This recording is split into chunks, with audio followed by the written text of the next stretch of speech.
nigga never been as broke as me. I like that. When I was young, I had 2 pair of leaves. Besides that, the pinstripes and the gray. The one I wore on Mondays and Wednesdays. While niggas flirt, I'm flowing tigers on my shirt and alligators. You wanna see the inside? I see you later. Here come the drama. Oh, that's that nigga with the fake. Wow, why you punch me in my face? Stay in your place, play your position. Here come my intuition. Go in this nigga pocket, rob him while his friends watch it, and hoes clock it. Here comes respect.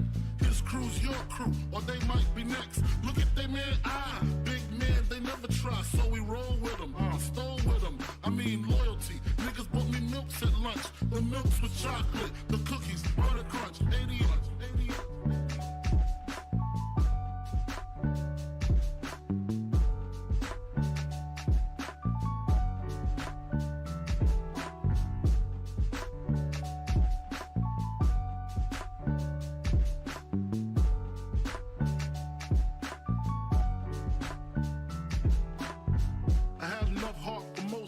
long as I got stuff for most of them soft. Even when I was wrong, I got my point across.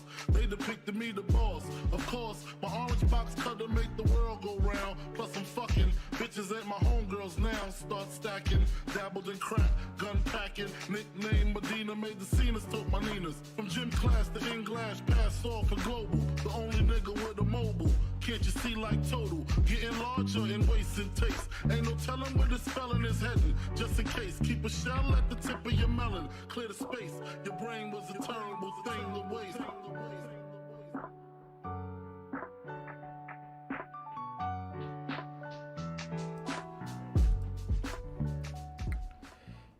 Okay. Oh, man. Okay.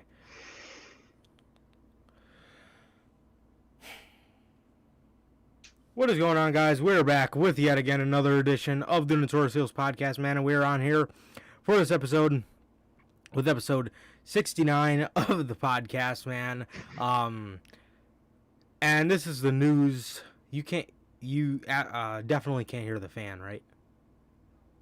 No, I don't hear a fan. Okay, cool. All right. In the chat, just let me know, because I have a fan on because it's hot as balls in my room right now. If you can hear the fan, just let me know. But anyway, man. Yeah, bro. We're back on here with another edition of the news. Like I said, man, if this is your first time watching, guys, do not know how this show works. Every Monday we're on here with Notorious Unscripted, and every Friday we are on here with the news, man. We're on here with the news, and wow. All I know is I'm watching Smackdown, and all of a sudden, I see Sean Ross Sapp tweets just flooding in my DMs from Sir K, and I'm like, whoa. And I go and look at his shit on Twitter. Legitimately, like 8:05, you know, Chicago Central Time. It's 9:20 right now, so I mean, roughly an hour ago. WWE releases a dozen NXT superstars, man. I was just literally like moments before I switched from the start screen to this. I was just telling Sir K how nothing like this ever has happened like an hour before we go on.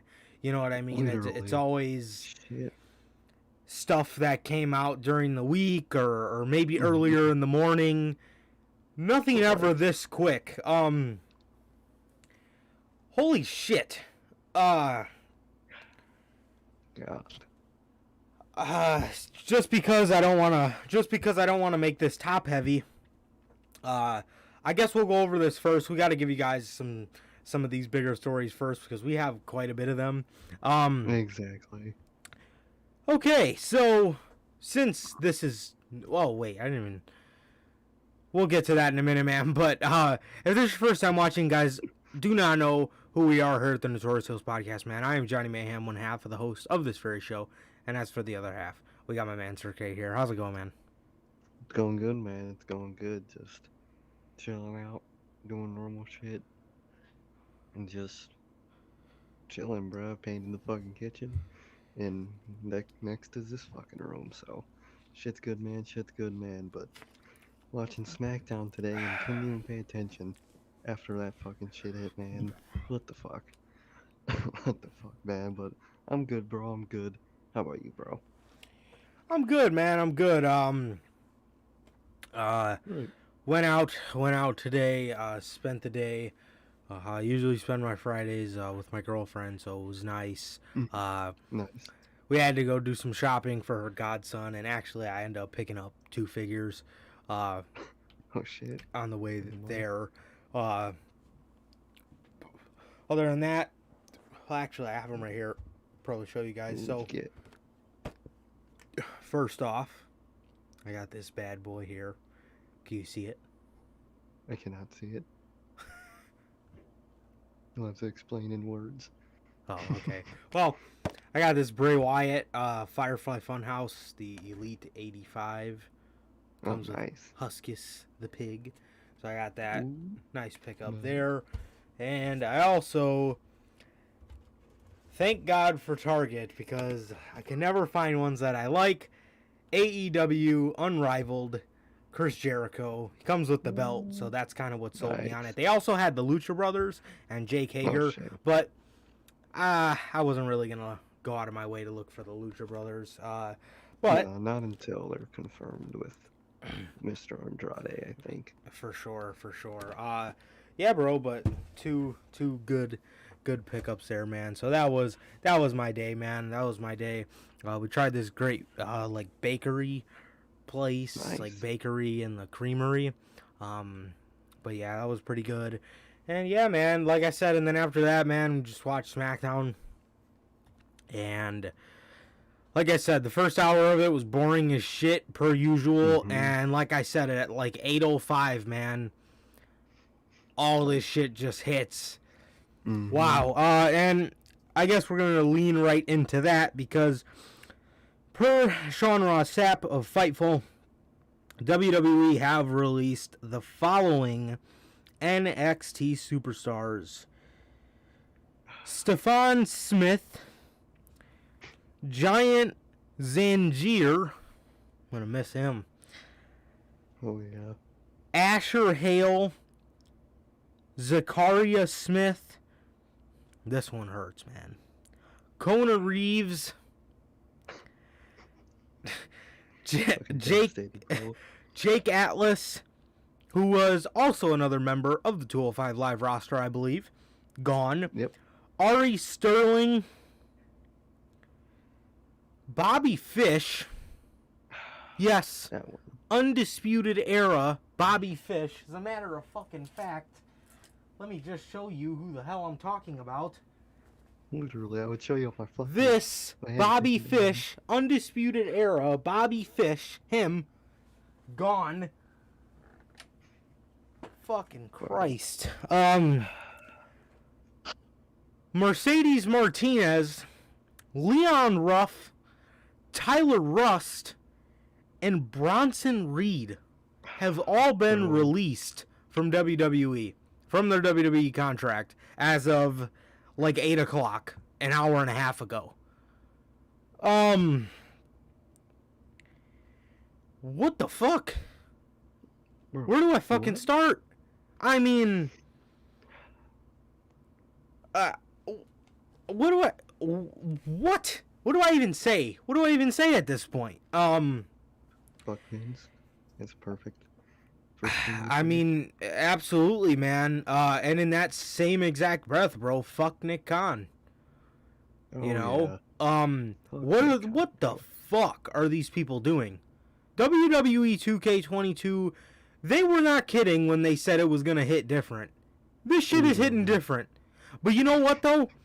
I could see them doing what they did in 2K15 with Punk and just keeping all these people in the game, because who are you going to have?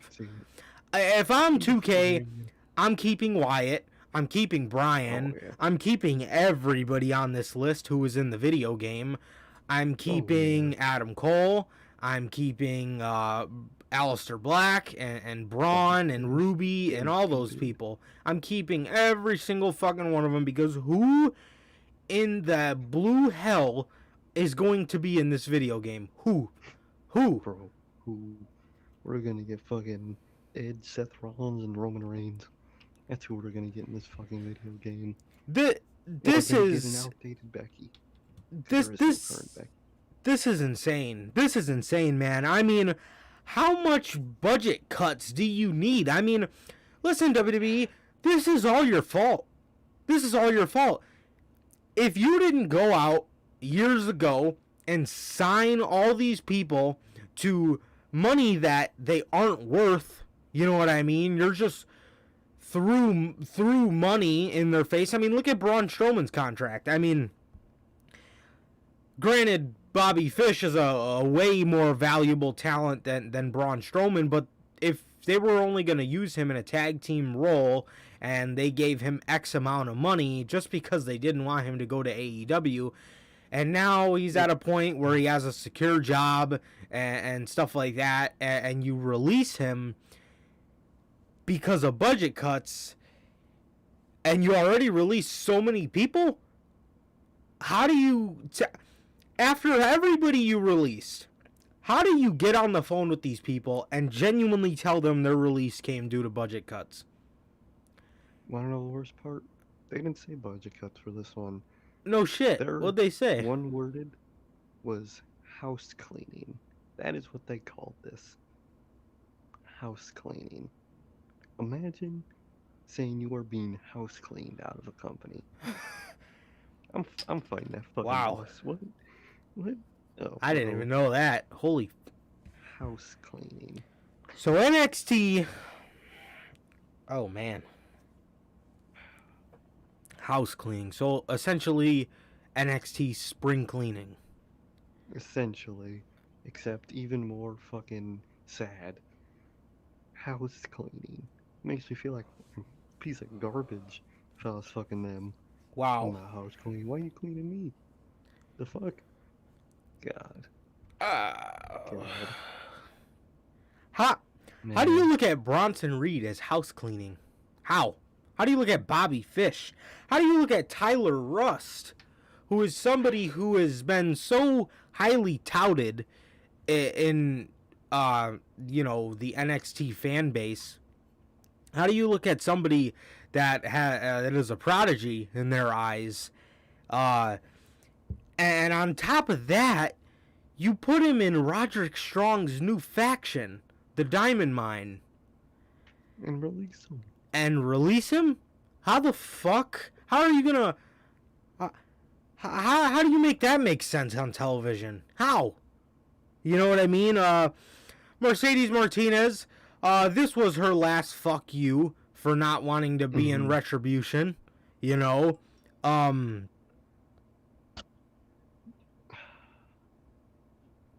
Yep, Oh. there it is. Part of No, NXT's I'll click on that one right next. But Jake Atlas is one of those guys who, like I said, was on 205 Live, and he is a lot of people like him. He is very well received backstage in NXT, from what I know. Bobby Fish, who was in the middle of a feud with the Diamond Mine, him along with Tyler Rust are gone, and for house cleaning, bro. Man, Bobby Fish, gotta be. And I'm not saying this because he's been released. I've low-key thought this the whole time. Bobby Fish was my second favorite part of the Undisputed. Roderick Strong was always great. Loved him. Garbage on the mic. Strong's great, but he sucks on the mic. Kyle O'Reilly, he's really good. He's really not good on the mic either. A lot of people like him. He's really not good on the mic. In the babyface setting, at least. But man, the second best talker in the group in Undisputed was Bobby Fish. The motherfucker was funny too. When that fucking Christmas ad for fucking Undisputed merch, fucking talking about that shit was funny as hell. and how does Adam Cole feel about that, bro? How does the rest of the WWE feel about that? Their boy just got released for no reason. They probably, the first time they were reading about it was right then on Twitter. That is the first time they're reading about that, that's how they come. That's what Bronson Reed said in his tweet. Just found out I'm released. Bullshit, bro. Fucking bullshit, man. And Bronson Reed, you you know what? I bet the true reason he's released is when he was doing those trial matches on the main roster. You know, Vince probably didn't like his size. That is probably the biggest reason why Bronson Reed was released. Because Vince McMahon is Vince McMahon. He saw a guy like Bronson Reed, and he doesn't like him. Look what he did to Keith Lee. He probably thought he Come was on, like a bro. fucking, like a Mexican Killian Dane, even though he's not even Mexican. That's probably what went on No, in Vince's yeah, fucking head. probably, bro. I bet you that's the reason why Bronson Reed is gone from the company, bro. But Bronson Reed done tweeted out the best tweet I've never seen from somebody getting released. He says the Beast is unleashed, adding AEW, Impact, New Japan. Dude's a fucking legend. Let me see Fucking, this we tweet. met that man in Target, and we Just got told him, released from WWE. The monster is back on the loose. You don't know what you've just done. Hashtag WWE at AEW at Impact Wrestling. Hashtag NJPW 1972. Or at NJPW 1972 and at Ring of Honor. like, dude's a fucking legend. We met him in Target. We told him he was gonna be North American champion. He was. They fucking killed his reign, and now they done this. He's going to be a fucking beast wherever he goes, bro. Come on, how do you not pick a guy like that up? But man, Wow. rebranding. Bro. At first, when I thought this news, I thought they were about to cancel NXT soon with all these fucking releases and shit. But now they're rebranding it.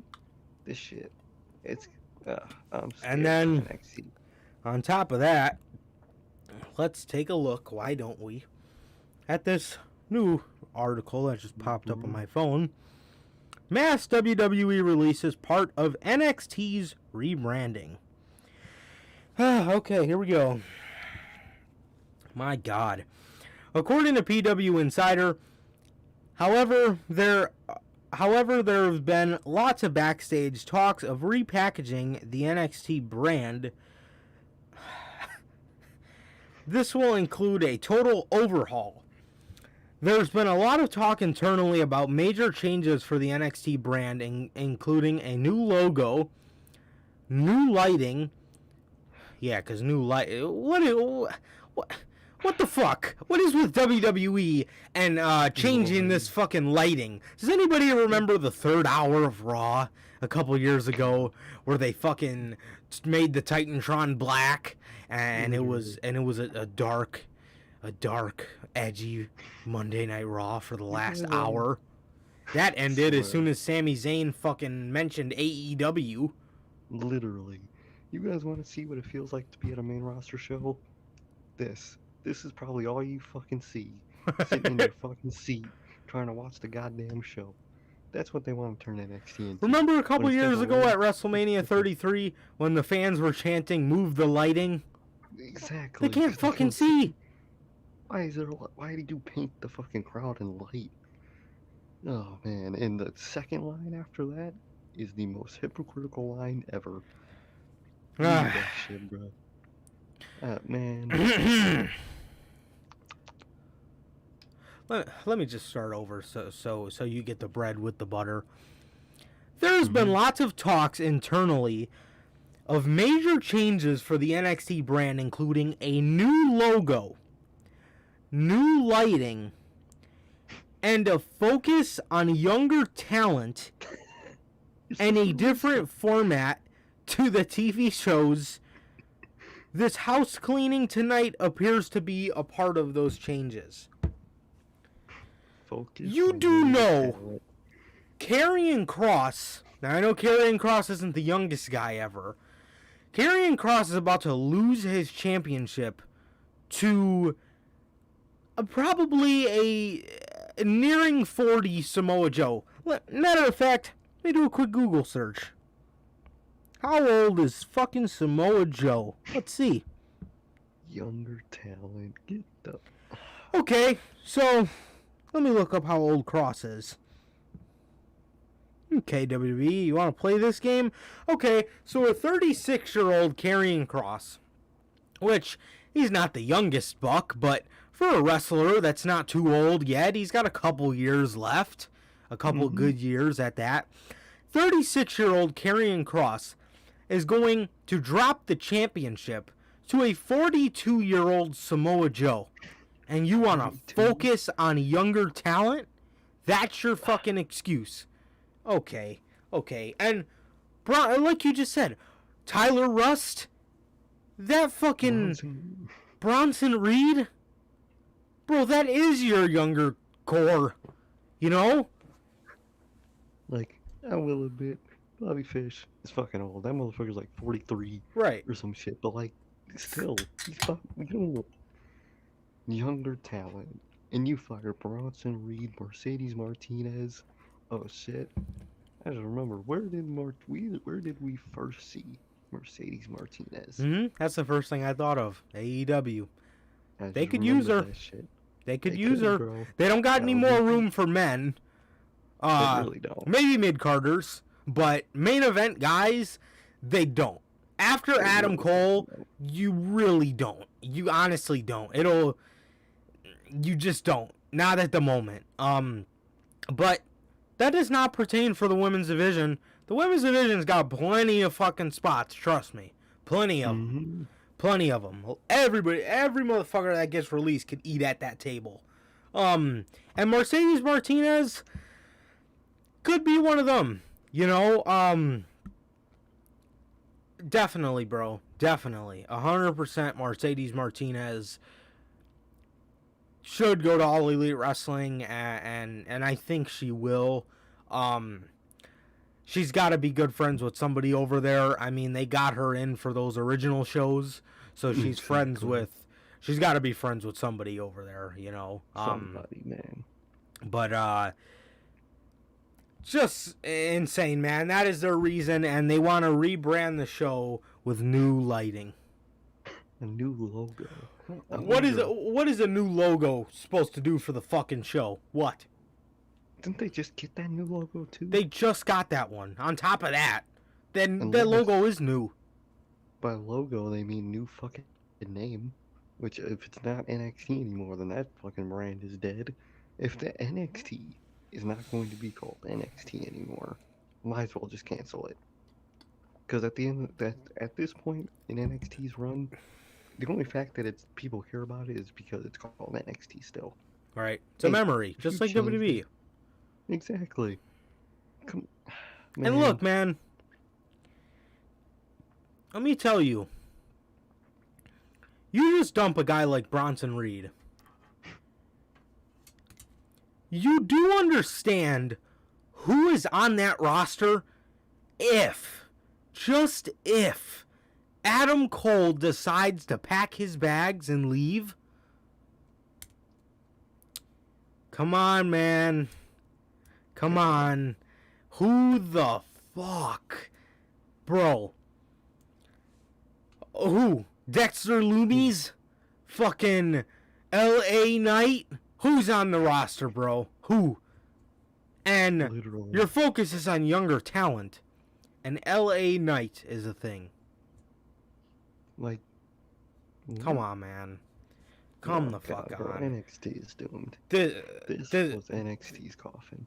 This is the death of NXT. I really think so. And the fact that they release so much, I think they're gonna keep doing the shit. And you know, Oh, yeah.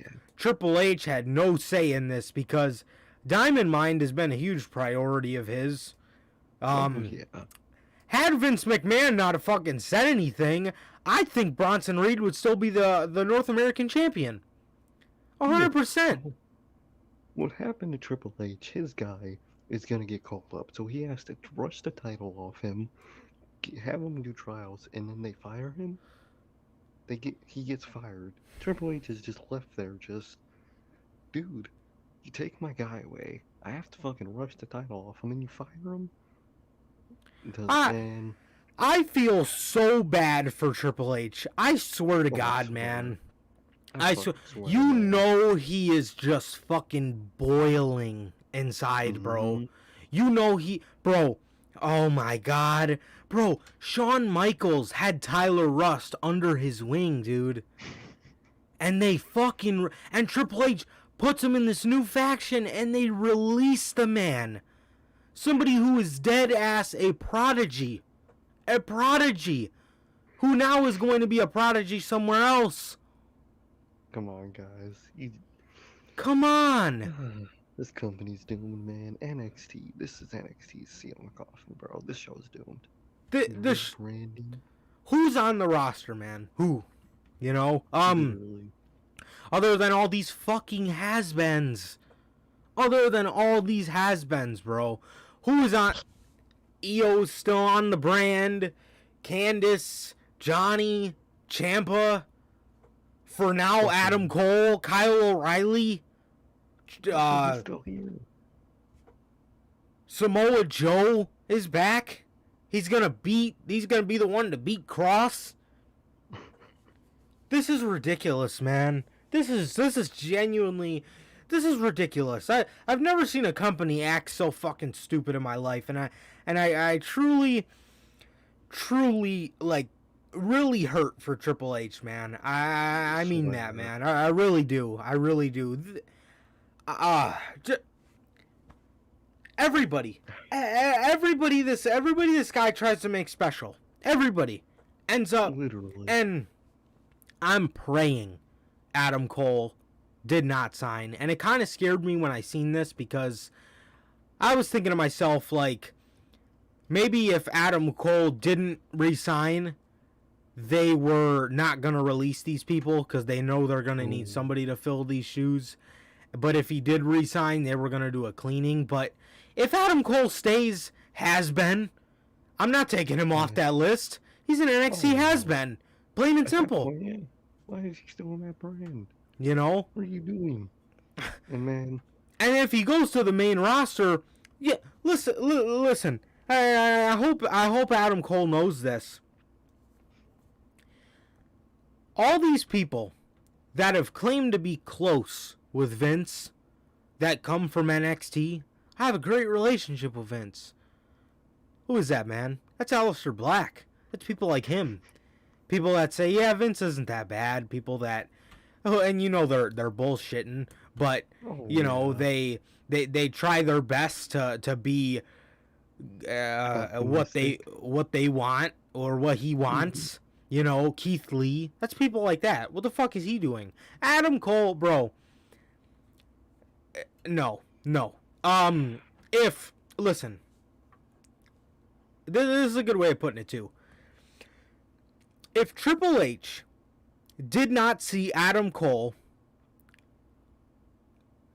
viable enough, credible enough, to walk into a match with Drew McIntyre by himself as a heel, and that's why the Undisputed was created, so Adam Cole would pose a threat to Drew McIntyre. If Triple H didn't believe at first that Adam Cole stood a chance against Drew McIntyre, and then he took the title off Adam Cole, put it on Keith Lee because he didn't see Adam Cole credible enough to face Cross, what the hell do you think Vince McMahon is going to think about him?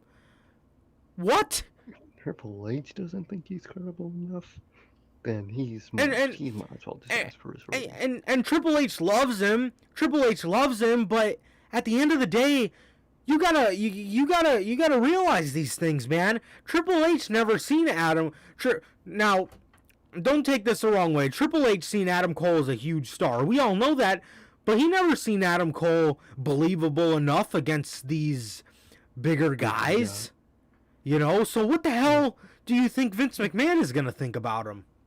Vince could say whatever he wants. As soon as you sign that contract, he could go back on everything he just told you. Exactly. He could say that if you sign this, some people will be spared and we'll have to release some people. You could sign it and he could release anyone he wants. If Adam Cole did sign earlier today, they just fucked him over with that shit with Bobby fish. That's fucked. I'm praying he didn't.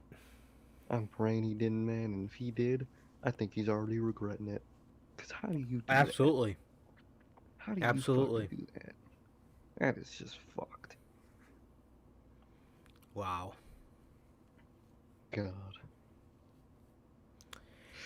NXT's done for, man. Fucking moral of the story is NXT is truly headed for a fucking collision course right down the drain. Literally, bro. We'll get to Adam Cole to end the show. However, man, just thought this was interesting. The Amalie Arena, tonight's venue for Smackdown, they put out a tweet. Smackdown is in the building. There will be a strict no photo/video recording policy tonight. Failure to comply will result in ejection. And wearing a mask is highly encouraged. Which is have announced that fans will not be allowed to take photos or videos during the show. It is common for videos to be banned. Fans are not allowed to take pictures of SmackDown tonight. Meanwhile, Cody Rhodes was just on the media call for Rampage. And he blatantly said the words, this is what I love about AEW, the fans paid their hard-earned money, they can sit there and say whatever they want. And do whatever they want. Exactly. Those words came directly out of Cody Rhodes' mouth.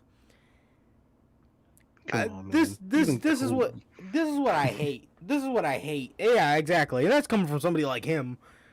Literally. WWE, man, not much here, but WWE just genuinely tries whatever they can to make the shows not fun They just want whatsoever. You to sit there and cheer for who they want you to cheer and boo who they want you to boo. How do you pay $300 per ticket and you can't even fucking take a picture of fucking the moment?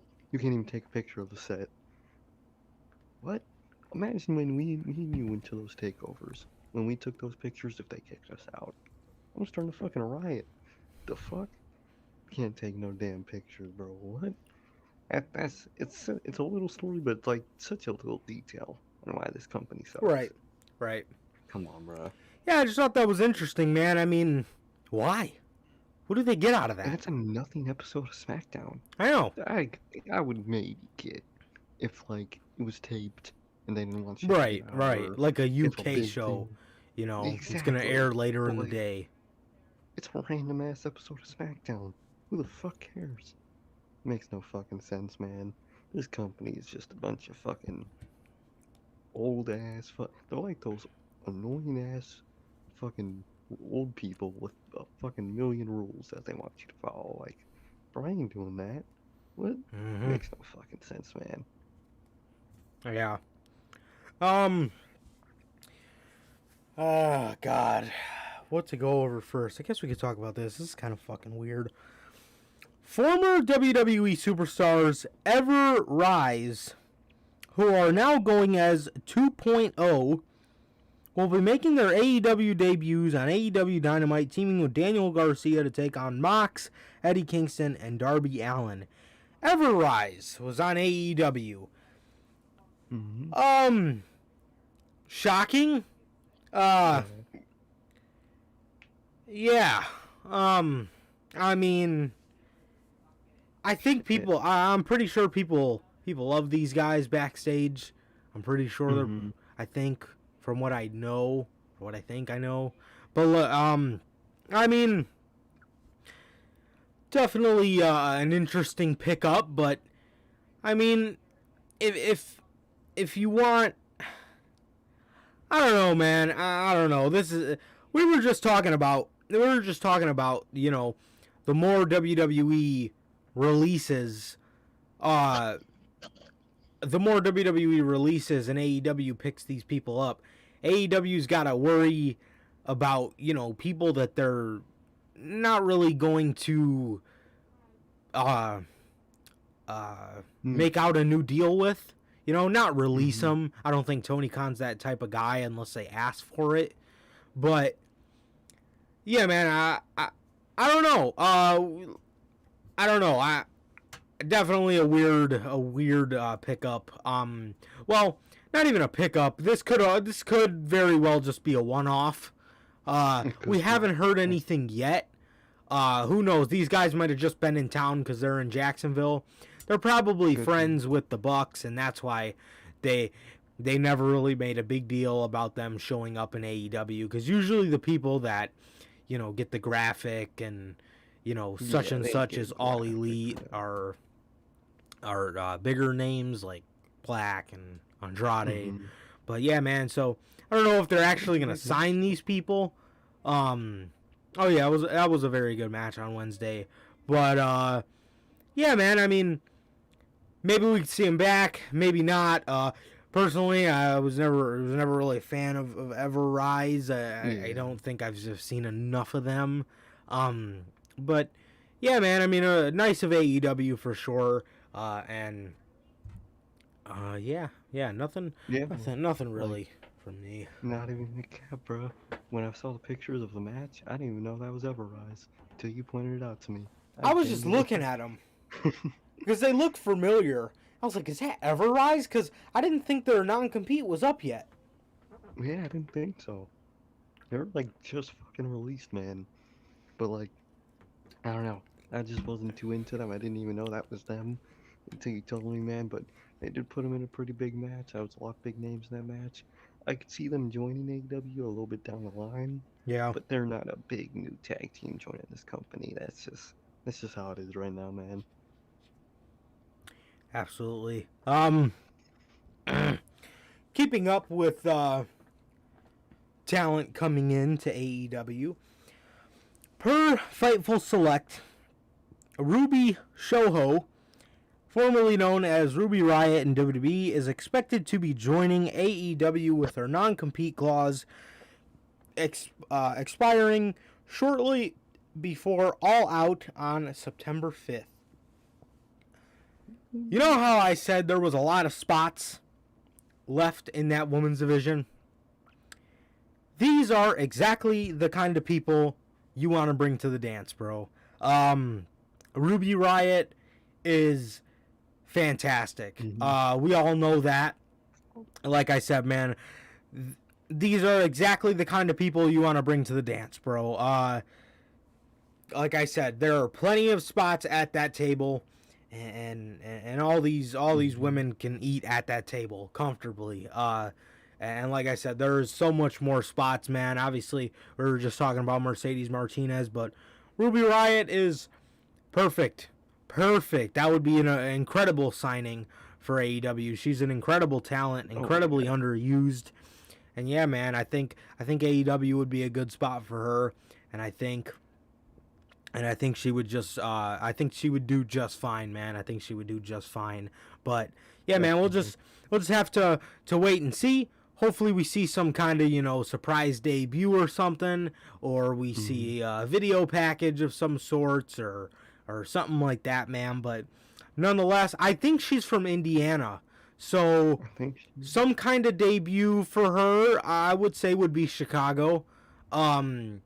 Because I mean, Indiana, the fuck, kind of fucking poppy you gonna get there, Exactly. So I think the next best place for her to make a debut would be Chicago as well. I mean, you look at guys like Gargano and Ciampa, for example. Ciampa's from Wisconsin, Gargano's from Cleveland.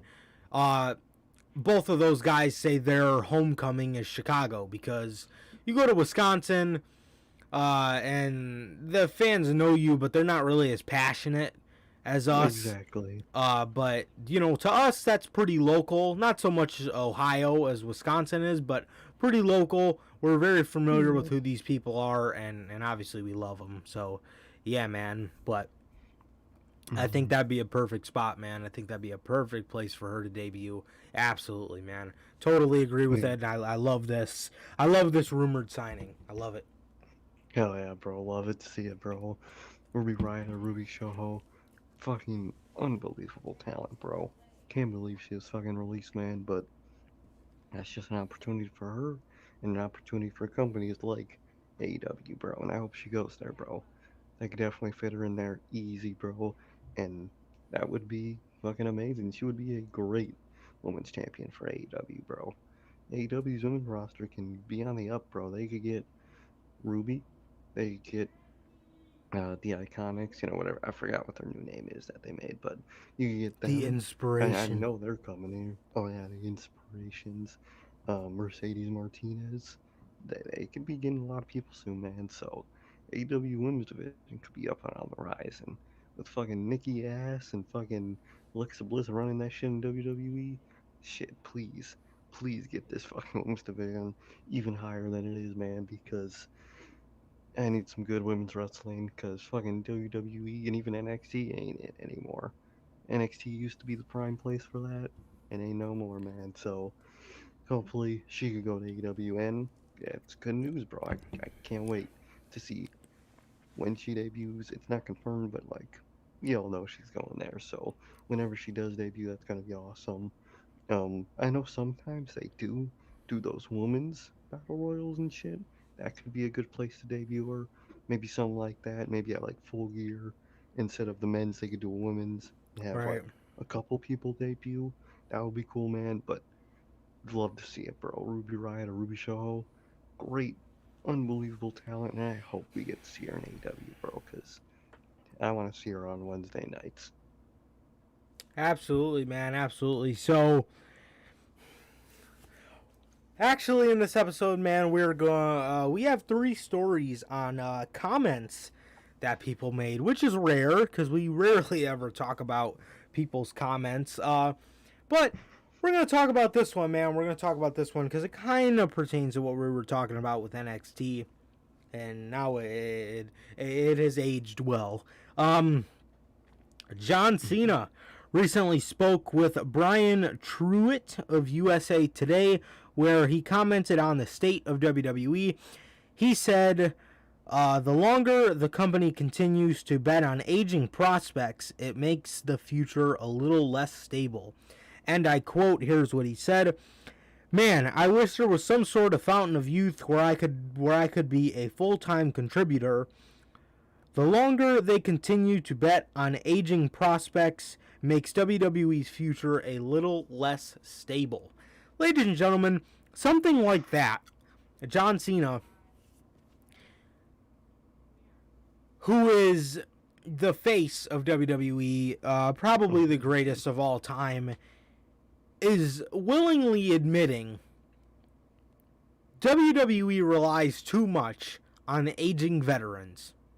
You know what I mean? And for the people that say Cena is a hypocrite, he's really not. He is the only one that comes back and offers something. He comes back, he does the full grind, he's working matches every week, whether it's on television or a dark match. He's on all the live events. When he's back, he's back. He's back. Mm-hmm. You know what I mean? And like I said, every time Cena comes back, it's memorable shit. It really is, man. It's memorable shit.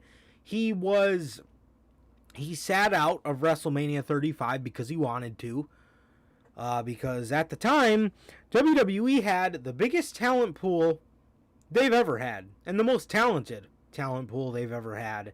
And John Cena sat out of WrestleMania for WWE to not include half of those people on that show. God. Why the fuck do you think Cena took off that Mania? Because he wanted to see new people get his spot on the card. And what'd they do? They got stuck in a battle royal. They got put in a fucking 26-man fucking tag team match. You know? I mean, he comes back. Obviously, he has a feud with Wyatt. Now he's back for the feud with Roman. Didn't he have one before that? Fuck. It was Wyatt Roman. I think there was someone else. Who the fuck? No, I don't think so, actually. I know it was like No. he was always coming back and messing with Elias, but that wasn't really a remember that. feud. I remember he was fucking with Elias a lot, but I think in terms of actual feud, those really was only 2 recently. I think so. I remember. But even proves my point. Every time he comes back, it's great shit. It's shit we Exactly. remember. It's not, Literally. oh fuck, here comes Goldberg.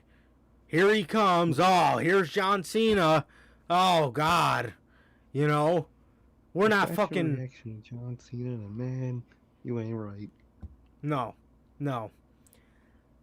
WWE has done such a shit job with building the future of this town, of this company. I mean, John Cena still even has to get an invitation to come back. You know how much he would love to probably get told, no, it's okay, we're gonna give your spot on the card to Sami Zayn or Kevin Owens. You know how That's much what he Cena would wants love to. that? Exactly. Oh no, we're gonna give this spot to Aleister Black. We're gonna give this spot to Andrade. You know how much he probably wanted to fucking hear that? And what happened? God. Unbelievable.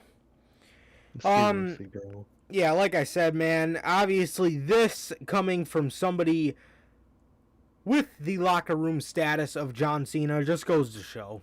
It just goes to fucking Exactly. show. Literally, man. And how ironic Unbelievable. is it? He said that. And look what happened today. They release all this Yeah, young like I said, talent. it aged like fine wine, man. Yep. Goddamn. While they still have Goldberg, Eva Marie, fucking how many fucking old people? Edge. Why are these Iconoclast. people here? Fucking Edge, man. Why did you make that fucking jerk? That big ass word. But like, bro, like you were saying, John Cena, whenever he calls this company, checks up, or around Mania time, and it's like, what do you want me to do? You know he wants to hear, love you, John. If you really want to, we could fit you in. But right now we got plans for this person and this young person, Keith Lee, Bray Wyatt, Aleister Black, all these people. That's what he wants to hear. Like you were saying, that's what he wants to hear.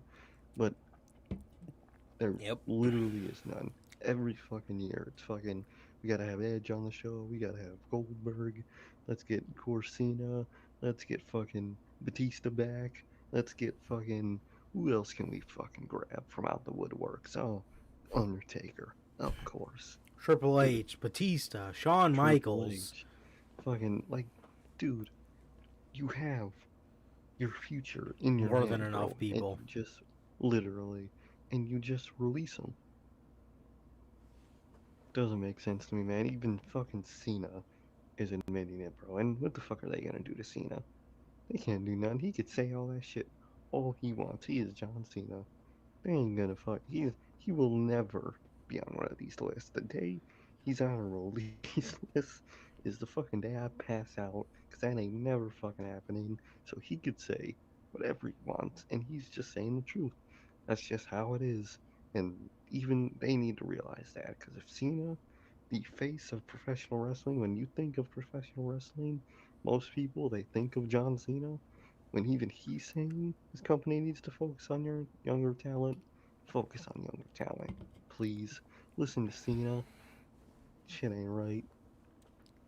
You know, it should not be left to Pat McAfee to try to get over and stress to people, new people.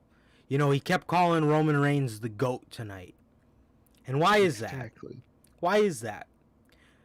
Not saying that Roman Reigns isn't fantastic, because he is, but He's trying who to else, get over. which one of those commentators even tries to put somebody over? You know what I mean? Oh, no. When, to the casual viewer, most of these people are like, oh, Where is Cena? Where's Yeah. Brock?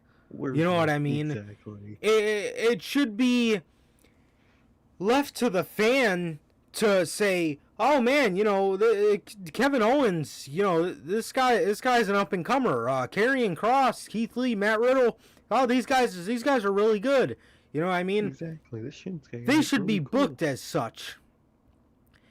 You shouldn't have to have Pat McAfee tell us not trying to get Roman over, but trying to make somebody credible. Trying to make somebody look on the level of one of those guys. You should just do that. Exactly. Make it happen. It's really not that hard. You know, and like I said, bros, somebody like John Cena saying WWE is relying too much on aging veterans goes 1,000 miles, man. I tell you, because if he thinks that, what is everybody else thinking in the company? What? Exactly. The same thing, if not worse.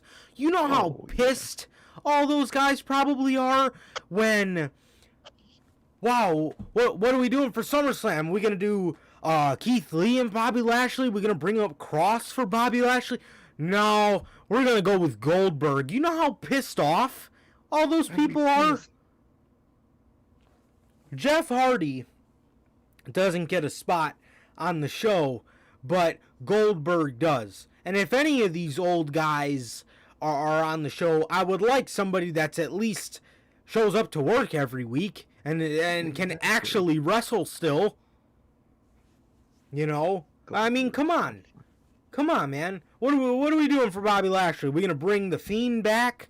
We're going to do Riddle? We're going to do not Lashley, Lee? We're going to do Cross? We're going to bring back Joe? Something. Something, man. God. Give me something. No, we'll go with Goldberg. That's a big... People... Oh, man, Allegiant Stadium's going to be sold the fuck out to see Goldberg come out with his goddamn sparklers. Oh, the kids love Goldberg. They see this old fucking shangly motherfucker and think he's the coolest person in the world. Nobody see Goldberg as cool. Nobody wants to see Bro, everybody hates Goldbergs. They have to pipe in Goldberg chants. I forgot to mention this too on Monday, but oh god, this current storyline, you want me to feel bad and sympathize with Goldberg because MVP and Bobby Lashley are picking on his son. You want me to have sympathy for Goldberg? You want me to look at him as a hero of such? Kiss my ass, bro. Fuck about his son. Bro, you want me to feel bad for the guy that almost killed Undertaker in the ring, live, in Saudi Arabia. You want me to feel bad for him? You want me to feel bad for the guy that done buried the Fiend in Saudi Arabia? You want me to feel bad? You want me to look at that guy as a hero? The guy that squashed Brock Lesnar in the prime of his dominance? That should have been saved for somebody else to reap the benefits of? Goldberg. So where did those benefits land? Where? Unbelievable, man. But moral of the story, if Cena says some stuff like this, you know everybody else is thinking that, if not worse. If not worse. Easy. Oh, easy. Yep. God, that was my rant. Well, that might not be the only one for the night. Swear. All right. Yeah, we can talk about that before we talk about. Okay. Check this out, man. Per Fightful Select. Excuse me. Pete Dunne's NXT contract is set to expire soon, with one source pointing at SummerSlam weekend. An exact date was not confirmed. However, the situation is similar to that of Adam Cole's. Wow. Good. First and foremost, I just want to say, if Pete Dunne leaves, I definitely, I don't know. I don't know about AEW for Pete Dunne. Not yet. I really don't. Not yet. No. I think after Wyatt, you had spot for like. Then again, Pete Dunne could always go in and be a mid-carder, but it's like you got so much of them too. You know, Darby, Miro, Lance is kind of, you know, with the IWGP title. One thing they could do though is when they get those trio titles, that could be its own like mini division of its own. So some That's true. people that are in could be in the trios division. Could be in the trios. Like that's what you could do with Andrade for a little bit. You know, I would do that with him. Pac is a loner. Pac is a loner. Bro. Pac is TNT champ, easy. Easy. Pac is AEW champ, easy. You know, not now, but you know, down the line, of course. Oh, definitely, fucking easy, man. Like, but Andrade right now, he's definitely world championship material. No fucking doubt in my goddamn mind. But right now, it's pretty filled up with a lot of people, man. So, perfect way to get some momentum and even a title on them. Trios, bro. The Lucha Bros. That's money and that's heat right there, bro. That's not just heat. You say it's Latino heat. Eh? No? Okay. It wasn't bad. I've heard worse. Trying to make a joke. Heard worse. I've heard Corey Graves on commentary. I heard him fucking creaming his pants over every fucking woman that steps out the fucking gorilla. It was a dewdrop over. A dewdrop over. There it is. Holy God. Bro. Yeah, I've heard worse puns. I like it. It wasn't bad. But listen, man. Like, Pete Dunne. My stance on Pete Dunne, I used to love Pete. I did. I still do, because I know what's in him. His name has fallen so drastically down the card, it's not even funny. It's not. Like, you described him perfectly as his role in NXT when we were in the party, bro. Oh, yeah. What I said was, you mean to tell me they brought a guy like Pete Dunne up to the, you know, NXT in America to be the fill-in whenever the champion needs somebody to beat for a mini feud? Finn Balor, you know, what's he got for the next takeover? Nobody trips. Alright, who can we throw at him? Just throw him at Pete Dunne. Oh, Cross. Who's he gonna beat? I don't know, Trips. What should we do? Should we put him in a one-on-one match at TakeOver? No. We'll just throw all of his challengers at him at one time, and we'll have Samoa Joe beat him. Well, who do you want in the Fatal 5-Way, Trips? Pete Dunne. He could take a loss. That's exactly how Pete Dunne's fucking run in America has went. Dude. And now he has a little mini faction with him only working in Ridge Holland. What happened? Bro. Oh, he got hurt. Danny Burch. Oh, yeah, he did. But, like, I'm surprised. I am genuinely surprised. I was thinking about this when we were talking about the releases. I'm surprised 1-2 never got released. I'm shocked. I'm shocked. Because even to, like, as much as I love Triple H, he was kind of like cannon fodder. Even to him. So yeah. I'm surprised they haven't got fucking released. But, man, look what Pete's Dunne doing even right now. The motherfucker is fucking NXT's get out of jail free card. They need some. Oh, he is. They need some in a tag team. Absolutely. Throw Pete Dunne. Need some in the mid card. Throw Pete Dunne. Come on, bruh. Come on. Yeah, absolutely, man. Like I said, this guy, NXT UK champ, top of the card, top of the line talent. You bring him to NXT America, all the way down here, bro. Literally. His name, well, maybe not all the way down there, but probably like right here. definitely far, far, far from where he used to be.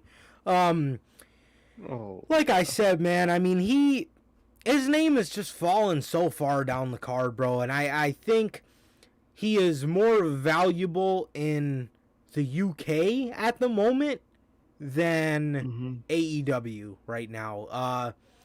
Listen, I'm not going to sit here and say everybody should go to AEW, man, but trust me, if there's somebody like a Bray or an Adam Cole who I think are absolute must-gets, like most of these guys that just got released, Not a chance. I wouldn't say AEW should get any of them. Maybe early next year you scoop up a Bronson Reed. Over time, if you eventually get Kyle O'Reilly out of his Orange Cassidy role, you bring him in with Bobby Fish. I think that'd be great. How many years have we said, oh man, how cool would it be to see the Undisputed with against the Elite? How many years have we said that? You know what I mean? Or it would just be cool seeing Adam Cole interact with those two again. You know, because they hated each other on the Indies before WWE. But so it's like story writes itself. Story writes itself, man. But yeah. Oh, that's what I was talking about. Done. You know, I really wouldn't. I really don't think he's one of those guys that AEW needs to absolutely get on day 90 or, well, since his contract's coming up, whenever his the next day. I don't think he's the first call you need to make. Now, then again, we don't know how serious they are about this roster expansion, but with the way WWE is releasing people, just wait a little bit. Just wait a little bit, I would say. You know, but man, interesting, man. Very interesting. Exactly, but but even though all that, and you were so right about fucking Pete Dunne needing to fix that NXT, not NXT, that British wrestling scene, because man, I see tweets about it a lot, and it's kind of true. NXT UK killed UK wrestling, apparently, to mainly people Really? in the UK. I was like, damn, wow, that's fucked. So I bet they took everybody. They took everybody. And then they did the thing where NXT and what was it? I remember a couple years ago somebody got hurt. And they it was either Travis Banks or Jordan Devlin. It was one of the two.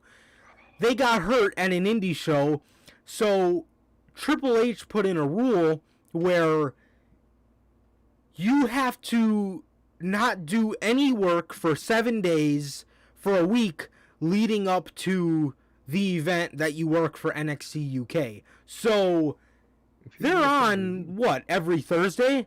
So that's basically not. You're basically telling them they. Oh, actually no, because I think it's still taped. Oh, Is it? Yeah, but like, is it still? I think it's still taped. But even with that, it's like especially with COVID and everything, like these guys they can't travel like they used to. So and then that speaking out movement like fucking murked the whole scene in the UK. Literally. So that didn't help whatsoever. And I mean, most of these guys are probably never going to be seen in wrestling ever again because of these allegations, you know what I mean? And then exactly. And then you got these guys working these NXT UK shows and who's gonna go work indies? You know what I mean? Who's gonna go work indies? WWE probably put in a rule where they can't because of COVID. You never know. Probably you never know. Some shit like that, man. But like, people need to go out there and fix that shit back up because wherever he goes, people from the UK will follow 100%. So they gotta build that shit back up. He's a star. To be honest, he's just got to get his name back. Exactly, but to be honest, I see him resigning. I really do not see him leaving. Like I don't either. That's the other thing. So well, even his random appearances on the main roster, I remember they treated pretty well. Except that one time, I think he lost to Enzo, That was fucked. That was like No, he 2017. won. He won. Okay, he won. When Kurt was like, the Bruiserweight. I miss Kurt, man. Oh no, he said this match is gonna be the Cruiserweight versus the Bruiserweight. Like, what? The fuck? Man, I miss his ass. But like, I mean, overall, the entire company treated Pete Dunne really good. Even like I was saying, his random jumps to the main roster where he visited. Even that, he was treated pretty good. Pretty good compared to how people usually are treated from NXT. So, I mean, I don't see him leaving, bro. I don't. Yeah, he just had the kid. I think he just completely moved out here too into Florida recently. So Yeah, a couple of years ago. So I really don't see him leaving, man. And at this point, I don't know, man. AEW is pretty filled up. I don't think they have room for a Pete Dunne. UK wrestling needs him, and I don't see him fucking leaving. I think he's gonna resign, man. I think he is. So, and Yeah. Office Boys are still signed. They haven't randomly released a Trent Seven or a fucking what the fuck, Tyler Bate. They haven't released That's true. any of them. Which Trent Seven is another surprising one. I could totally see them randomly releasing him. Mm-hmm. But to be honest, he probably Ashton doesn't Smith. even know half of them exist. I was gonna say. Exactly. Vince Shit, I probably barely never heard of remember these their people in their existence. life. Yeah, Shit. for real. When the fuck's Hey, the kid. last time we seen Tyler Bate? Oh Dude's man. fucking star, and he's young. Oh When's bro. the last time we seen that motherfucker? When we first seen Tyler Bate in 2018, this man was 19 years old, bro. He was our 19. age. We are 19 currently. That motherfucker was this old when he was in NXT UK winning that goddamn thing. Where is he, bruh? He grew that beard. You look like a fucking beast. And where are you, bruh? NXT needs you. I'll tell you that, man. But I mean, I just don't see Pete Dunne leaving. I just don't see it. Yeah. Yeah, man. What do I see him doing, staying or going?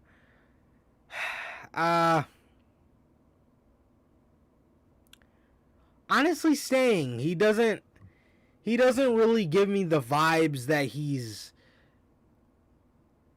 kind of just gives me the vibes that he's just kind of there. Happy? Yeah. He's just happy to be like there. Yeah.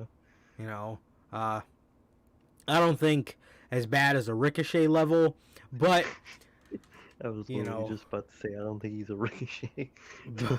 Damn. bro, he is the definition of legit happy, just happy to be there. He is just happy Literally, bro. to walk in that arena every day and see all those fucking WWE production trucks that do not have his face on the side of it. He's just happy to look at those. He's just happy to walk into Gorilla and walk right out because he doesn't have a match on the show. He just loves it. He loves it. Every time I hear that motherfucker's name, I just think of that fucking video of him crying, Pew, pew, getting pew. roasted on live. Oh, Fucking, why are you bald? Why are you ugly? bro was literally fucking voice cracking, crying. That shit was fucking hilarious. bro, come on. Freaking shit. Why are you ugly? Yeah, man, but yeah, I mean, I don't know, man. Pete has not given me the vibes that he's fed up. I think he will if he resigns. But yeah, man. But for now, I definitely think that he is gonna resign for maybe another 2 years or so. I would say. I can see it at the least. 2 or 3. Oh, this is an interesting one. We'll get this one out of the way. Okay.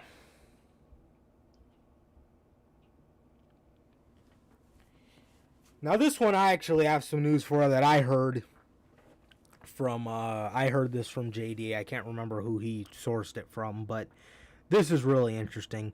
WWE on what was 4 days ago? Tuesday. It was Tuesday.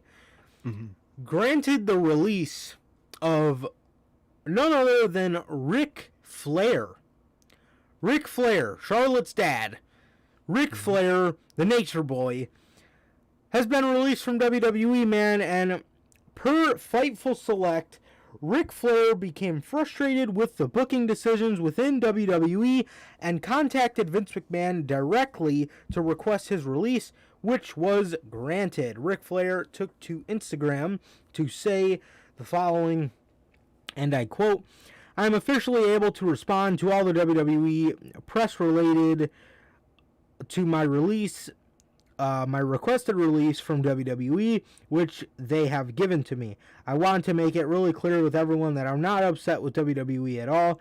They are solely responsible for putting me in the position of life, in the position of life that I'm in right now, where I'm seen in the brightest light ever.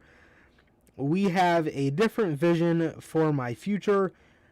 I wish them nothing but continued success. Thank you for everything. Nothing but respect." So that was put out there.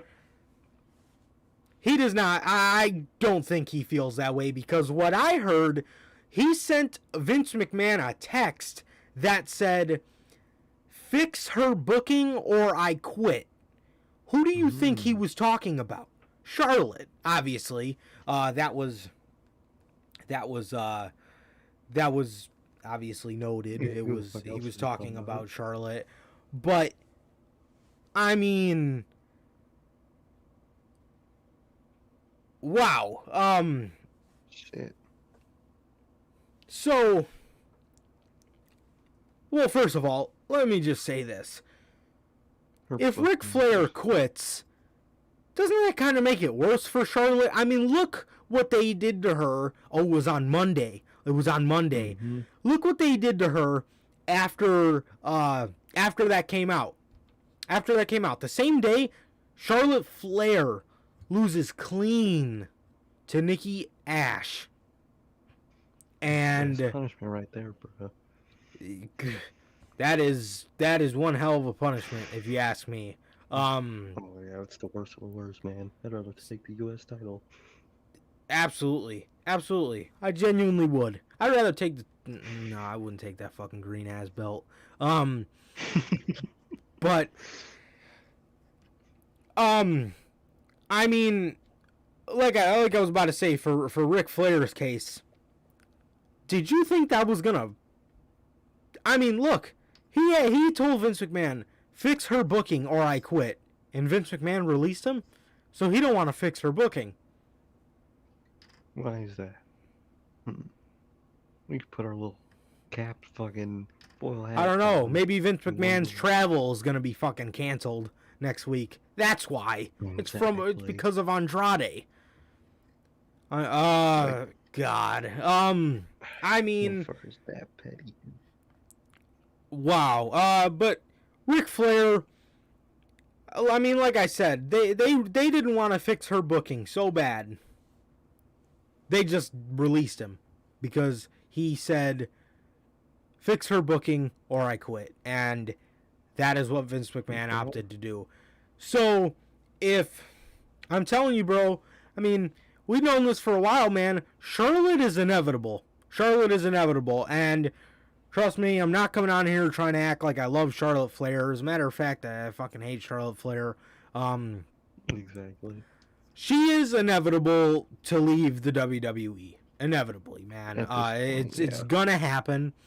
It's gonna happen. So all the Charlotte marks better get used to calling her Ashley Flair, because she's not gonna be with WWE long. You can tell she hates where she's at.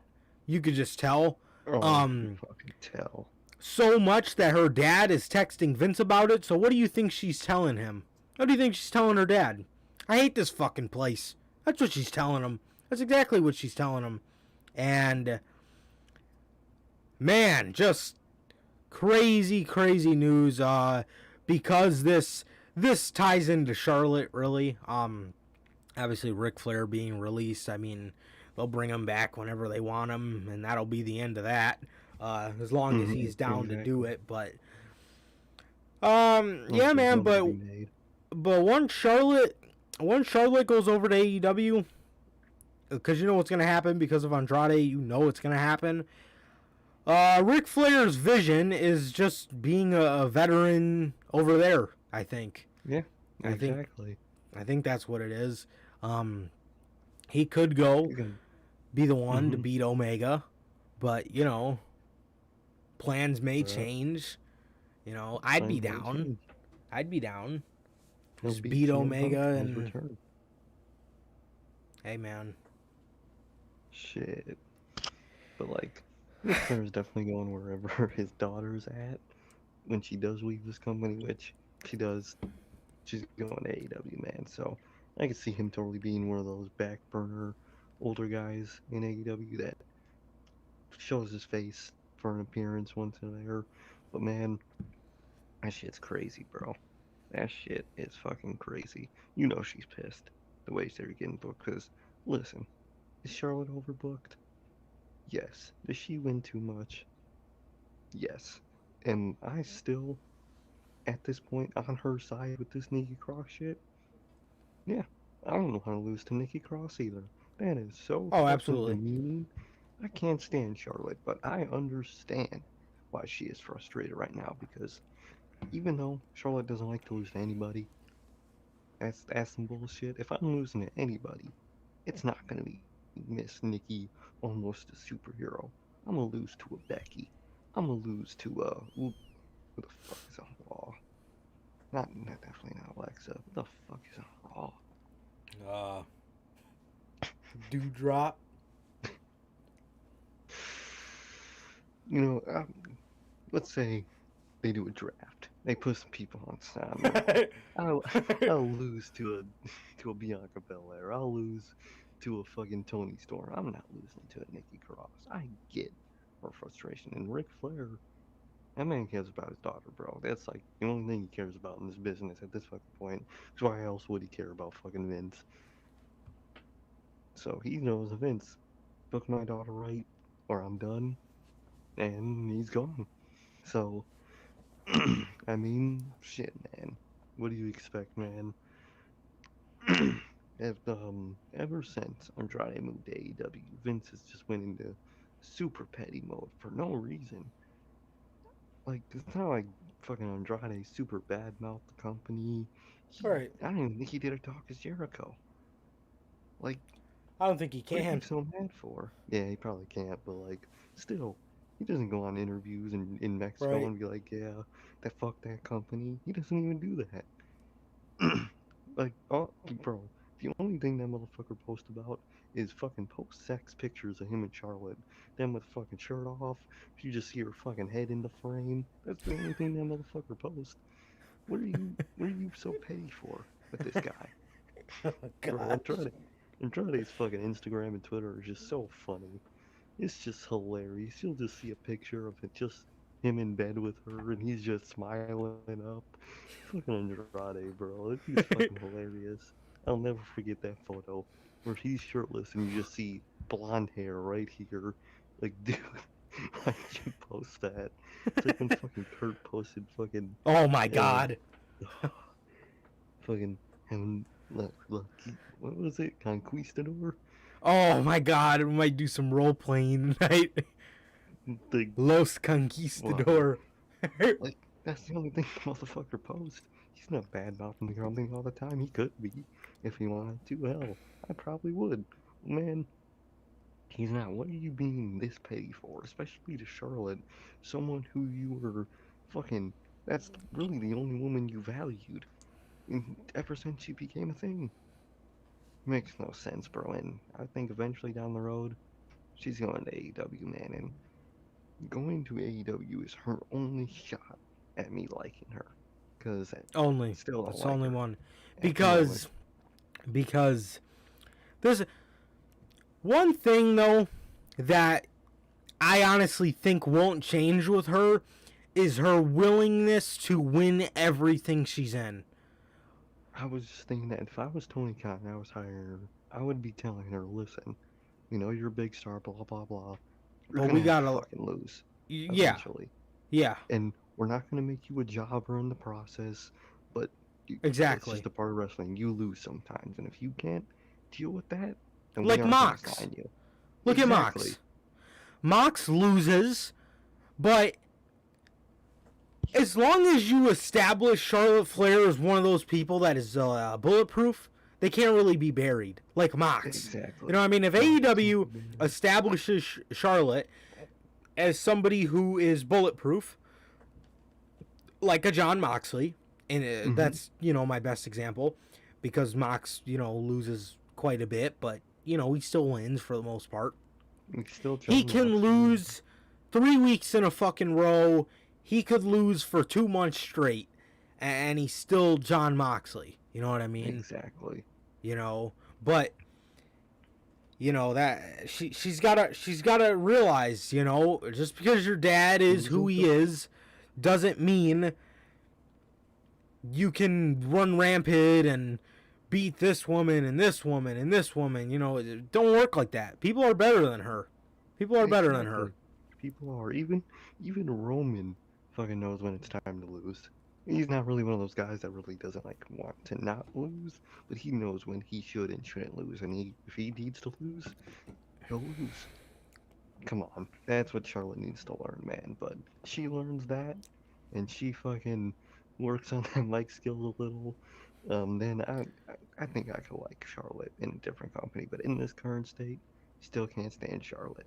I'm not gonna fucking sit here and lie just because she might be going to AEW that I automatically all of a sudden can't wait to see her. That going to AEW is her test. And if she fails, still can't stand her. Yeah, absolutely, bro.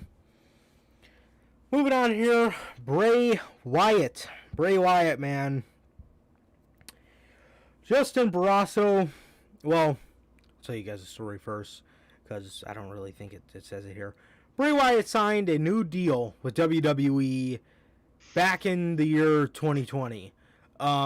This was brand new, and that is what this article is about. So just wanted to let you guys know. I just didn't want to say Bray Wyatt and continue. Justin Barrasso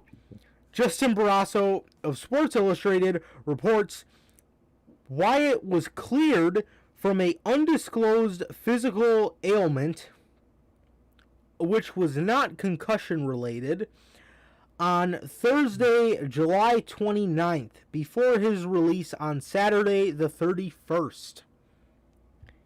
Obviously, we reported that. We reported that Wyatt was gearing up for a return in August. Barrasso goes on to report that Wyatt signed a new deal with the WWE in 2020, though the length of the deal was not given. The reports that Wyatt does have a 90-day no-compete clause. Wyatt was reportedly released due to budget cuts. Fightful Select reported the notion of a budget immediately surprised those within WWE, as Wyatt is known as being such a great merch seller whenever he's actually active. One source indicated that Wyatt was a moneymaker for the company, when that's the case. Fightful Select also confirmed tentative creative plans were in place for his returns. So you want me to believe it's budget cuts, but people within WWE did not tell Justin Barrasso of Sports Illustrated the date or how long his deal was or how much he was making, but you want me to believe it was budget cuts. Exactly. Come on, man. Because Braun, he was the only one that was legitimately a budget cut. He was making too much, they had to cut it down. Braun is literally the only one we know about that was cut for that reason, and they've been open about that. They've told these people that is why we fired Braun. And they're not willing to say that. How much was Black making? Ruby Riot couldn't have been making them. How much was Bronson Reed making? How much? To the point where you had to cut him? What about Bobby Fish? How much were these guys making?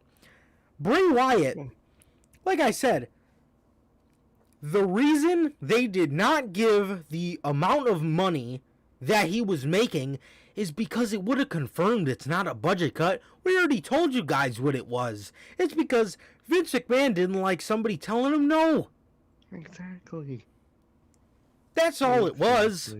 That's all it was. And for that case, Bray Wyatt absolutely deserves better. He deserves to be alongside a boss like Tony Khan, who's actually going to fucking respect his abilities, which are endless. And a perfect story to add on to that. Do you see what Aleister Black said of Tony Khan's reaction to what he pitched to him? Yeah, he loved it. Exactly. Imagine Wyatt. Imagine Wyatt going pitching something to Tony Khan and he loves it. And not just in the Vince fake. It doesn't have to be an argument. Exactly. No, it's just, Vince. I love it. Go do it. From what we know of Vince, he's the I love it. We'll discuss when we'll do it. Never gets back to him. Tony Khan, I love it. Yep. We'll do it on Road Rager. We'll put it in the middle of the fucking show. He knows what he's doing. He knows what he wants to do. Oh, you want to face him? I got you. I got you. And Bray's gonna have ideas. I got you. Like, it's just how Tony Khan is, and it works. Look at Black. Look at Darby. Look at all these guys. These guys probably just go up to Tony Khan, tell him, "Hey, this is what I'm trying to do." Tony Khan's, that's great. I'll send the camera crew. We'll get the date down. Boom. Come on, man. He's youthful. That's how you be a boss. Tony Khan. Especially for God. He's youthful. He's creative. He understands that he's in an arena every week backstage with other people that are creative as well. In Vince's head, he's the only creative mind in that backstage area. That's it. Tony Khan understands, hey, people have ideas that are better than mine. Sometimes my ideas are better than theirs. It is what it is. We'll figure it the fuck out, and it'll be great. And what has that resulted in? AEW getting 1 million again, while NXT got what? Half of that. 500,000. Less than half of that. But I thought they were only getting slaughtered because they both ran on the I thought they were getting slaughtered because AEW was NXT was on stream the next day. I thought that's why they were getting slaughtered. They're still getting fucking slaughtered. The fuck? Their latest fucking rating, I think the last fucking 4 months was like 800,000. That was their biggest rating last like fucking half of the year. Smackdown, WWE main roster, the biggest shows in professional wrestling. Yeah, they got more viewers, but who are those viewers? Bunch of old people, bunch of fucking children. AEW's already slaughtering them when it comes to product. And WWE focuses on a kid audience, or what they think is a kid audience. Kids don't watch that. Kids would rather watch AEW. Kids want to see badass Malachi Black entrance. They want to see Nick Gage cutting fucking pizzas up and shit. Exactly. You know, that's what kids want to see. Cool. Kids are, pancakes! Throwing fucking pancakes. Like, wow, look at Drew's big sword. No one cares. No one cares. Literally, bro. And literally, a lot of people don't realize that catered demographic to 18 to 40 or whatever the fuck, that is a hard group of people to fucking get in watching your shit every week. Most people our age and even up, we don't watch shit like that. Or like, it's hard for us to get into shit like that. If you want me to get in a show, you have to prove that show is fucking good. And that's what AEW does. I watch that shit every week, not because it's not a chore. Exactly, watching Raw. It's a chore. Raw, it's literally a chore. If it wasn't for this fucking amazing show, you'd think I would spend 3 hours of my Monday night watching Raw? Come on, bro. I barely would watch Smackdown. But even if without this podcast, I would 100% watch Dynamite every fucking week. Never want to not catch it live. Come on, bruh. Come on. That's just. You gotta focus on your real demographic here, guys.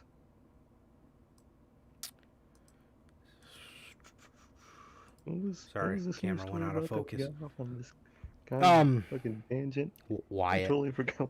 Oh, Wyatt. yeah, man. But yeah, man. I mean, Wyatt. Like I said, he's gonna be with somebody like Tony Khan. Oh, that's another thing I was gonna say about that before my fucking camera went out of focus. AEW already beats these WWE shows in the 18 to 35. It's only a matter of time before everybody from the 35 to 45 range goes over to AEW, and all of a sudden AEW is going to be beating them in the 18 to 49. Exactly, and it's just after that, the only matter of time left is for kids to really get into this shit. Be like, yo, this shit's cool. My mom hates me watching this. That's why I like it. Because that's why people liked fucking. Most people like WWE growing up. Because fucking their parents didn't want them to watch it. Yep. You can't watch that. It's too violent. I want to watch this shit solely because they told me not to. That's how children work. The more you. No kid. No fucking 11-year-old wants to watch this fucking no 11-year-old wants to watch the fucking Teletubbies. You know what I mean? Ain't nobody want to watch that shit. When I was 11, I didn't want to watch shit like that. Come on, bro. I wanted to watch fucking cool action movies and shit. I wanted to watch shit that people didn't like. That fucking my parents didn't really give a fuck, but like that my parents like normal, usual parents wouldn't want your kid watching. That's what I wanted to watch, and that's what I did. And that's the same way with wrestling, bro. And you gotta embrace that. The more you embrace your child audience, the less it's gonna fucking be, man. Especially these new kids. Come on, man. Yeah, absolutely, man, absolutely. But back to earth here. Yes, Bray Wyatt is going to be with somebody who respects his creativity, somebody who is actually in tune with what is popular in the business. He is, like I said, youthful. You know, Tony Khan understands, bro. He understands. That's a good idea. Somebody has a good idea that's not me. What a concept, Vince. Wow. What a concept. Exactly. Somebody's idea is better than mine. Come on, man. Come the fuck on. And embracing that just gets Tony Khan more liked. So Vince, all about his ego, wants to be like the top person in fucking wrestling. He would just do shit like that. And people would fucking love Vince. Come on, man. Come on. Doesn't make any sense. Yeah, man. Absolutely, bro. Absolutely. I just keep thinking about who would you have Wyatt's first opponent be? Shit, there can be a lot of fucking. You could have fucking Black Darby. I was gonna say. I just keep thinking about this cool visual. You know how Aleister Black, the lights cut out and then they come back on? Bray's just behind him? Yes, bro. Could you imagine him sitting in the ring and the lights come on and the Fiend is like doing his crawl? I mean, I know he can't be the Fiend. This is just me fantasizing. But like, you know how he was like crouched down? Exactly. Oh, bro. Bro. Or the lights turn on and it's just like a lantern next to him or some shit. Just like a random Wyatt-related object. Bro, that shit would be cool as hell. There's so many fucking things they could do. Or like, once the lights come on, I don't know how you would get this done, but like, the lights come on and like, painted in blood on each side of Black is hurt and heal, like on the ring canvas. That'd be dope. Something like that, bro. Oh man. Shit would go crazy. Alright, but before we get off on another tangent. Bottom of the line, bro, is Bray Wyatt was released because Vince McMahon thinks he's the only creative guy in his company, and it was not because of budget cuts, it was because of personal reasons. for Like, Vince. they just didn't like Wyatt. He just did Didn't not like the fact they talked somebody who said no. You know what I mean? And look what's Exactly. happening to Charlotte. They're complaining about her booking, and she's losing even more. She's losing even more. And like I said, I was gonna say, like I said, I'm not a huge Charlotte advocate, but I mean it's petty. It's petty, It's really fucking especially petty. when you're losing to Nikki Cross. You know, I could Exactly, see, bro. I'd be sitting here saying Charlotte is a fucking baby if she was in a situation where she should lose, but she's complaining. Nikki Ash, are you kidding? Come on, bro. Even I'd be complaining at that fucking point, man. That's fucked. But like, fuck. What was I gonna fucking say? Think something Lost about my train of- Wyatt. Oh yeah, they did that shit. Even to Wyatt, when him and Matt Hardy were coming up with ideas, all that shit, they took them off TV. They 'Cause took they them didn't wanna off do TV. Vince's ideas. They were creating their own. And what was Vince's ideas? They were in meaningless tag team matches every week. He probably Meaningless. didn't have ideas. Do He you didn't. know the segments that could have happened? Bro, go back and watch our That's what I'm fantasy saying. booking with That's the what- Wyatt and Hardy feud. That was the first episode. That was the first episode. My favorite. Oh, that was That my shit favorite fucking too. Heat. We came up with some fucking heat, and if we could come up with some heat, imagine what those two can fucking do. Come on, bro. Come on. Just Unbelievable, bro. let people be creative, bro. And if they say no, or to what you say, Vince, it's usually a sign that what you're saying is fucking stupid. Unbelievable, man. But listen, we're not done. We're not done talking about Bray Wyatt because Ram. Ronda Rousey, man. Ronda Rousey. This is above Booker's for the dumbest take of the week. And this was earlier in the week, and this ranked. This already ranked the highest, man. Ronda Rousey has the audacity. Somebody who has no footprint in professional wrestling, if you ask me. She had a good run for a year and a half, realized she didn't like it, and she went away. And Exactly. and what you have, and you did that because you absolutely got your ass handed to you in UFC. So, where is your footprint exactly in professional wrestling? Where? Exactly. She tweets out, I've seen you same fans chanting "We want Wyatt" last night, chanting "We want beach balls." First of all, let me stop you there. So the same fans that were at Elimination Chamber 2018 were the same exact fans that were in attendance, person by person, were the same fans that were in Chicago. I know for a fact Elimination Chamber 2018 was not in Chicago, Illinois. So why are you basing that crowd off of Chicago of all fucking crowds? Chicago. Exactly. Okay. So I've seen you same fans chanting "We want Wyatt" last night, chanting "We want beach balls" over Wyatt performing. If this is the fucking cherry on top of the shit fucking cake. This is the bad part. If WWE treated him like he was expendable, it was because you ungrateful idiots did first. So okay, Ronda. So while you were fighting in the UFC, I know you don't fucking know this, but Wyatt was actually called up in 2000 and what was that? 13, I believe. 13 or 14. No, it was 13. It was 13. Yeah, it was 13. Wyatt was actually called up then, Miss Rousey. Everybody loved this guy. Everybody loved Bray Wyatt. And you go into... And first of all, you buried his fucking group to...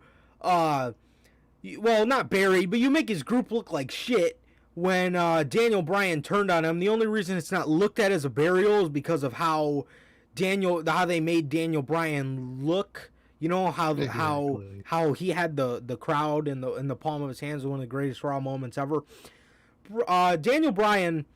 So you do what was supposed to happen at WrestleMania 30 early because you didn't want other people taking the yes chance. You wanted that to come from Daniel Bryan. Okay, so how do we fix this mistake? He goes into WrestleMania 30 and beats John Cena, right? No. Ronda, he loses. And then what happens the next year? He loses again to The Undertaker. So, did WWE treat him expendable first, or was that us?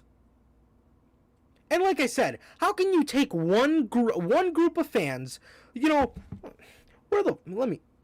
Elimination Chamber 2018. Let's Who the see. fuck was that? I swear to God, if that shit was in Texas, she better shut the fuck up. Because Texas crowds suck. They do. If it was, some butt fuck ass place, I swear.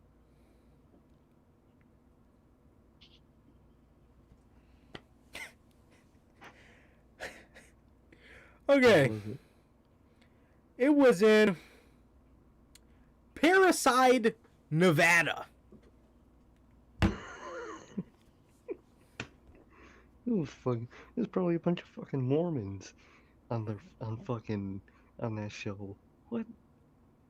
Oh, Nevada. oh, And Chicago. you live in a desert. So, let me get this.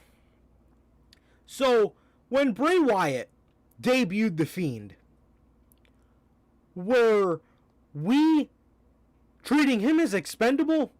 Or was WWE, when they decided to have him lose at Hell in a Cell that year and stunt his momentum? Was that us? was it us who took him off television because him and Matt Hardy had too much ideas? That was us. So that was us. So that's our fault. What? They treated Bray Wyatt expendable way before we did. And the we is, it's clearly not us, me and you, but I was cheering them if I was at those shows. There are a group of fans that were fickle towards Wyatt, and then there was majority of the people who, yeah, we didn't like his booking, but did we ever stop being fans of him? Did we ever talk badly about him? Did we ever say, this guy sucks, this guy can't wrestle, this guy this guy that? No. Bray Wyatt, for the majority of his fan base, is hardcore as hell. Mm-hmm. So, we're this...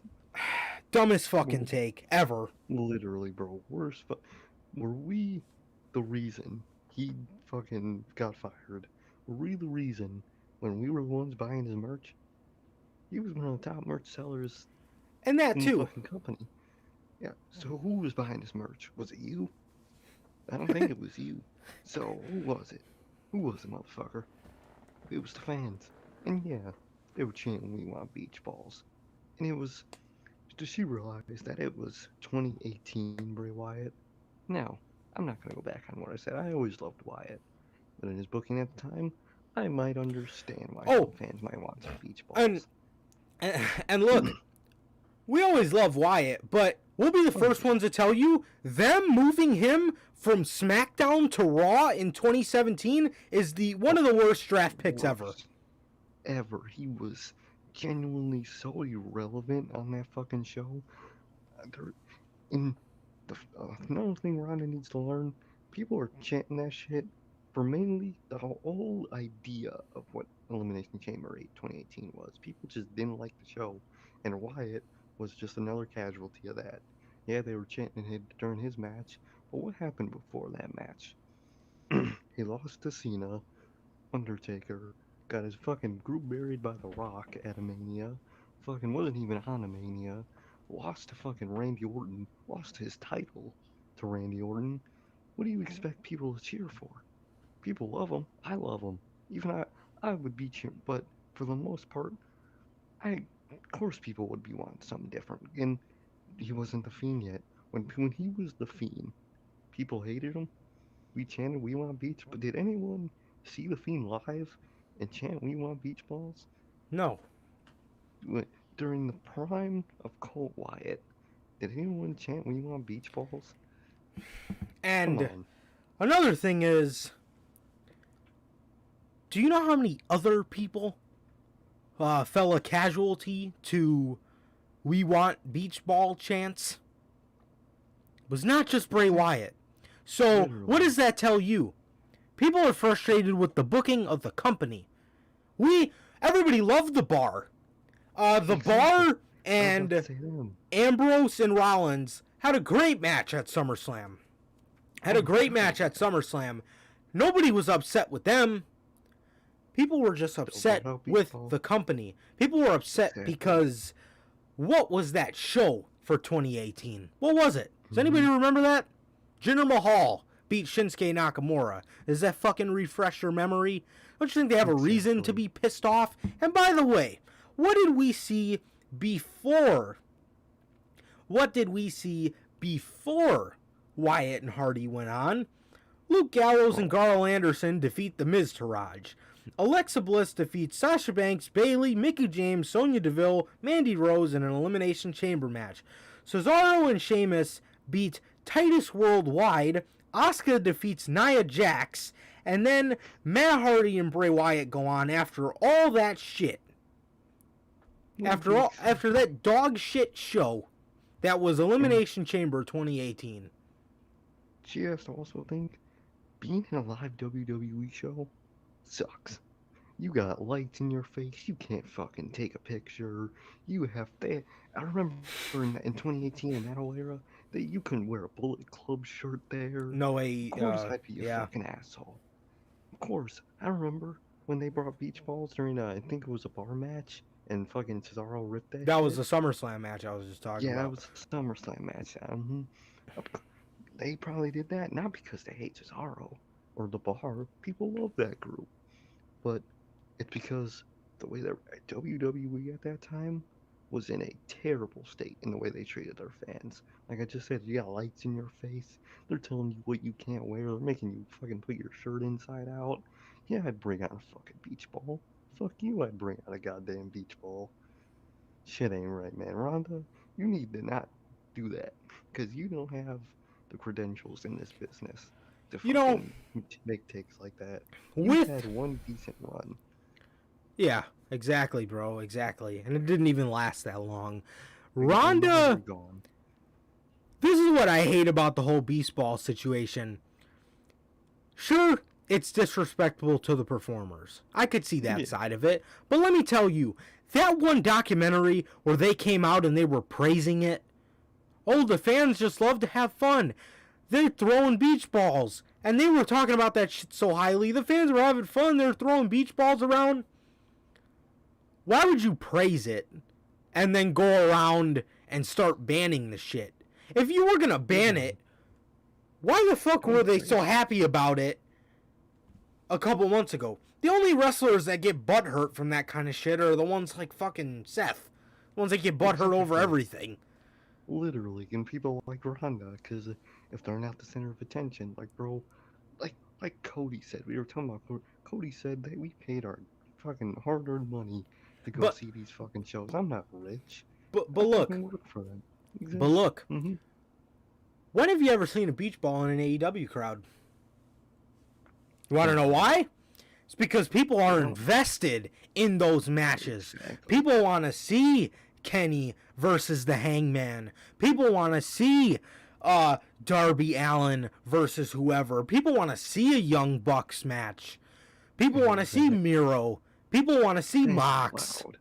They're cheering. They're in their seats, standing up, fucking happy. They're Hardcore- wearing whatever shirt they want. These Oh, don't motherfuckers get me can show up started. in a Roman Reigns shirt, and nobody gives a fucking AEW. Go ahead.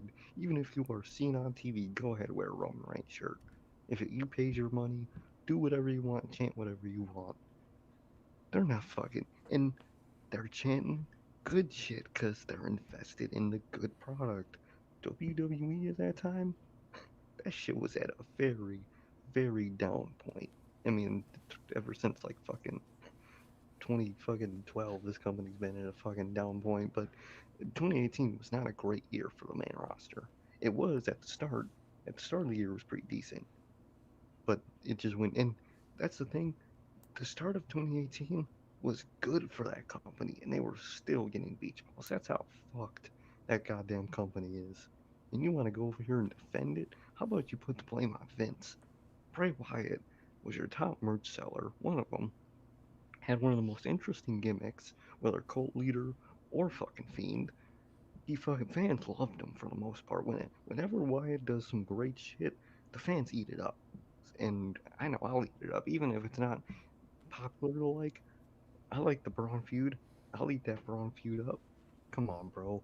And was it us that fucking got him released, or was it Vince McMahon not liking the fact that he doesn't agree with what Vince McMahon says? But Exactly. if Ronda Rousey disagreed with what Vince McMahon says, you think she would be fired? Nah, because what she doesn't realize is even when she was in this company, she had a privilege to be how big she was and be able to really do what she wanted in that company. She didn't have to deal with the bullshit that a Bray Wyatt, that Yep. a fucking She's treated with a all silver these fucking spoon. exactly. So you have no fucking right to talk about us fans. You really do not, because you're not. We haven't seen you in fucking like 2 years at this fucking point. So why are you even tweeting about the business if you're not involved in it? Get the fuck out of here, Rhonda. That was one garbage ass take, and one that she better not say again, because that is disrespectful as fuck. She's talking about us being disrespectful. That tweet was disrespectful to Wyatt, because Oh, fans love absolutely. him. He loves the fans, and we both know it, and she put it all on the fans. That is fucked. How about you put some shit on Vince? He's the reason why it's gone, and solely Vince McMahon. The fuck out of here. How the fuck do you explain any of those other releases, Rhonda? Exactly. The fuck? Doesn't make any fucking sense, bro. It makes no goddamn sense. Ugh. Can't stand it. Can't fucking stand it, man. I want to say as we wrap things up, but there is so much to go over with this Adam Cole shit that, Oh, yeah. oh man, might be here a minute. This is a lot to tackle. Yeah, I guess we got to save the Booker take for last because it only makes sense.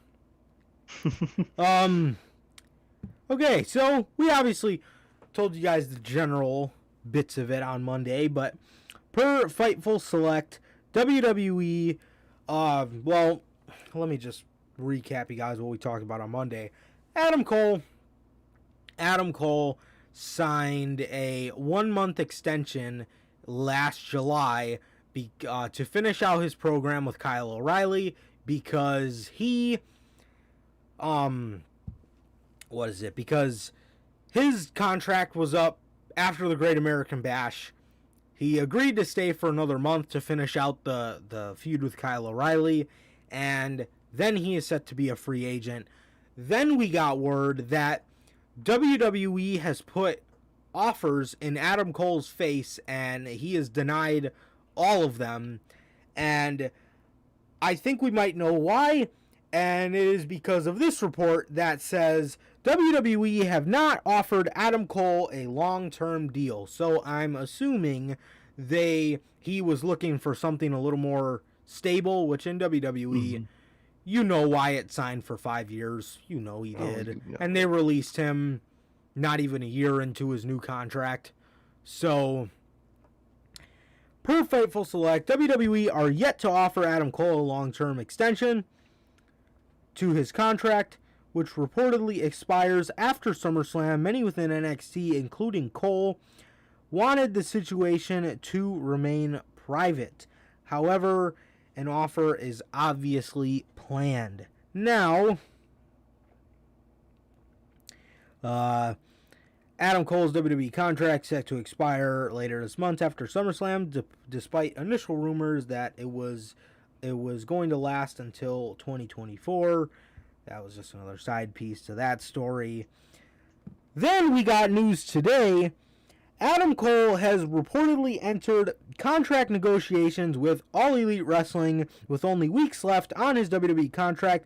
NXT are still pushing to get him to sign a new deal, but as of midweek, neither side have been successful. Tony Khan would then later come out to deny that he offered Adam Cole a contract. But for some reason that came out today. God, so much, man. And then we got today that and this was right before SmackDown went on, according to Fightful Select a couple hours before, Adam Cole is scheduled to attend tonight's SmackDown to take part in a high-level meeting with Vince McMahon. This comes after reports that Cole's contract expired in July, with an agreement put in place with WWE for him to remain within the company until SummerSlam. Okay, Shit. well, first and foremost, I did not believe the AEW rumors at all, No, because it's literally that would be contract tampering.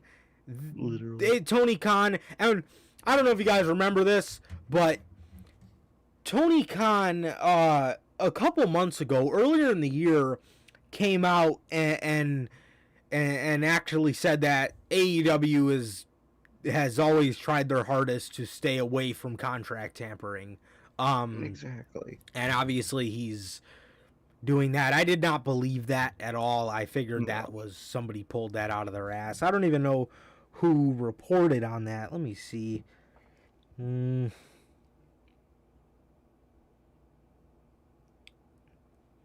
Yeah, it doesn't even say, but it was going around a lot. But Oh yeah, that was just straight rumors. yeah, that is contract tampering. They can, whenever his contract's up, the next day they could have a stab at it, but not now. I mean, he's still contracted with WWE, so I believe the only people that can renegotiate with him now would be WWE. And okay, so I mean, honestly, like I said, Adam Cole is like I said, there were reports that he was denying a lot of their offers, and from this story, it leads me to believe that they were offering him short-term deals. I'm assuming like 2 years, 4, well, not 4, probably 2, somewhere around there. And it seems as if he wanted something a little bit longer than that, for job security, which, like I said, is not even a thing at this point. But Not this company, no. and it seems that they have yet to offer him a long-term deal. Now we move on to this shit with Vince McMahon. What is Vince McMahon going to tell Adam Cole that Adam Cole can't see right through? We're going to make you a big star. Oh, really? That's what you told Keith Lee. What happened to him? What happened to Finn Balor? You wanted him on the main roster so bad. How about my best friend Kevin Owens, who is Roman Reigns' food on SmackDown? And what is he doing now? What's he doing now? Nothing. And what about my friends? What about Aleister Black? What about Andrade? What happened to my friends? Where are they at? Where are they at, Vince? What do you got to say? What do you have to say for yourself? Like I said, what is this guy going to tell Adam Cole that Adam Cole cannot see through himself? What? Come on. What do I think Adam Cole's going to do? I can genuinely see him going either way. I think it's going to... I could see this coming down to a lot of sleepless nights for him. What would I do if I'm Adam Cole? Bro, you're stale as fuck in NXT. I love Adam Cole. I do. Yeah. I do. I really do. NXT is You're stale as full fuck. of- You go up to main roster, and then what? What's going to happen? Look at Cross. I was about to say, bro, every time I talk about Adam Cole, I gotta bring this up now. Road Dogg has said that if Adam Cole was the size of Karrion Kross, he would be WWE champion. Now, Karrion Kross is the size of Karrion Kross. Look at him. He lost to Jeff Hardy, and he was going to go on a losing streak as NXT champion on the main roster. If that's what they think of Kross, what do you think they think of Cole? What? Yeah. I'm not going to beat nothing on the main roster. What the fuck? Come on, man. Look at Finn. Look at fucking all these guys. Yep. Another thing you got to look at, if I'm Adam Cole, who beat me for the NXT championship? Keith Lee. What do they think of him? What do they think of the guy that they had beat me for the NXT championship? What? They're mad because they couldn't copyright his name, so they kept him off television for 7 months? Is that what they think about him? Adam Cole don't want them copywriting Adam Cole. So what the fuck is gonna happen to him? He's lucky his contract's coming up after he signed that extension. Because if it was a long-term deal, he'd be off TV for a fat minute at that point. Yep. I have never heard anything like this. A high-level meeting with Vince himself. Swear. I think they're pulling out all the stops. I think Vince McMahon is going to try to blow as much smoke up Adam Cole's ass as he possibly can to get him to stay. But if I'm Adam Cole, I'm getting on the phone with my buddies, and I'm thinking, and I'm asking them, what do you think I should do about this? Hey, Kevin, what do you think I should do? I guarantee you he's one of the first guys to tell you, I think you should go. I think you should go. Exactly. There's nothing here. Look at me. Somewhere else. Exactly. I'm getting on the phone with my friends Matt and Nick. Guys, Come on. what do you guys think I should do? You guys are my friends. Put all this, you guys want me to work with you to the side. I'm asking my fucking girlfriend. Exactly. What should I do? What should I do? And if I'm Britt Baker, what is there to do in WWE? They're not going to let him do anything. They're not going to let him be Adam Cole on the main roster. Guaranteed. No. Guaranteed. Oh, Look at how bland he's felt in his singles run already. This is how they treated an Adam Cole singles run. And for the people that say he was treated well, yes, he was when he was in the Undisputed. This Adam Cole is bland. It's bland. Bland as fuck. Do you hear his theme song? That bland ass fucking music. That fucking WWE Superstar 27 theme. What? Come on, bro. Motherfucker's been sitting in the archives for 30 years, waiting to be used. Jim Johnston probably made it. It's so old. Oh, we got this song. Let's give this to Adam Cole. Sure, it'll be great. God. I don't know, man. I don't know. But let's just take a break from our opinion for a minute, and let's hear what one Booker T has to say about the Adam Cole situation. While speaking on his Hall of Fame podcast, after this take, you need to rename that to the Hall of Shame podcast. Shame on you, Booker T. Holy shit. You fucking... Booker T talked about Adam Cole possibly walking away to AEW. Booker simply does not believe it would be the right decision for Adam Cole to jump ship to AEW. And I quote, Adam Cole, one thing he needs to know, AEW is going to be there for him. It's going to be there, so you better... We're not off to a bad start, Booker. AEW is going to be there. So, you better get what you need to get out of this WWE run for as long as you possibly can, and then if something happens, you think about what comes next. Something has happened, Booker. It's called, he is bland. He is dead. He is dead. He is dead. He has no hope on the main roster. You think about what comes next. You do the job to the best of your ability to whatever comes next. If that's his choice, that's his choice. But I think Adam Cole worked a hell of a long time to get to that point and to just throw it all away because what you hear on social media, I just don't think that would be smart. Adam Cole's a smart man. He does not have to see what happens on social media to take his opinions. Watch the show. Watch the show.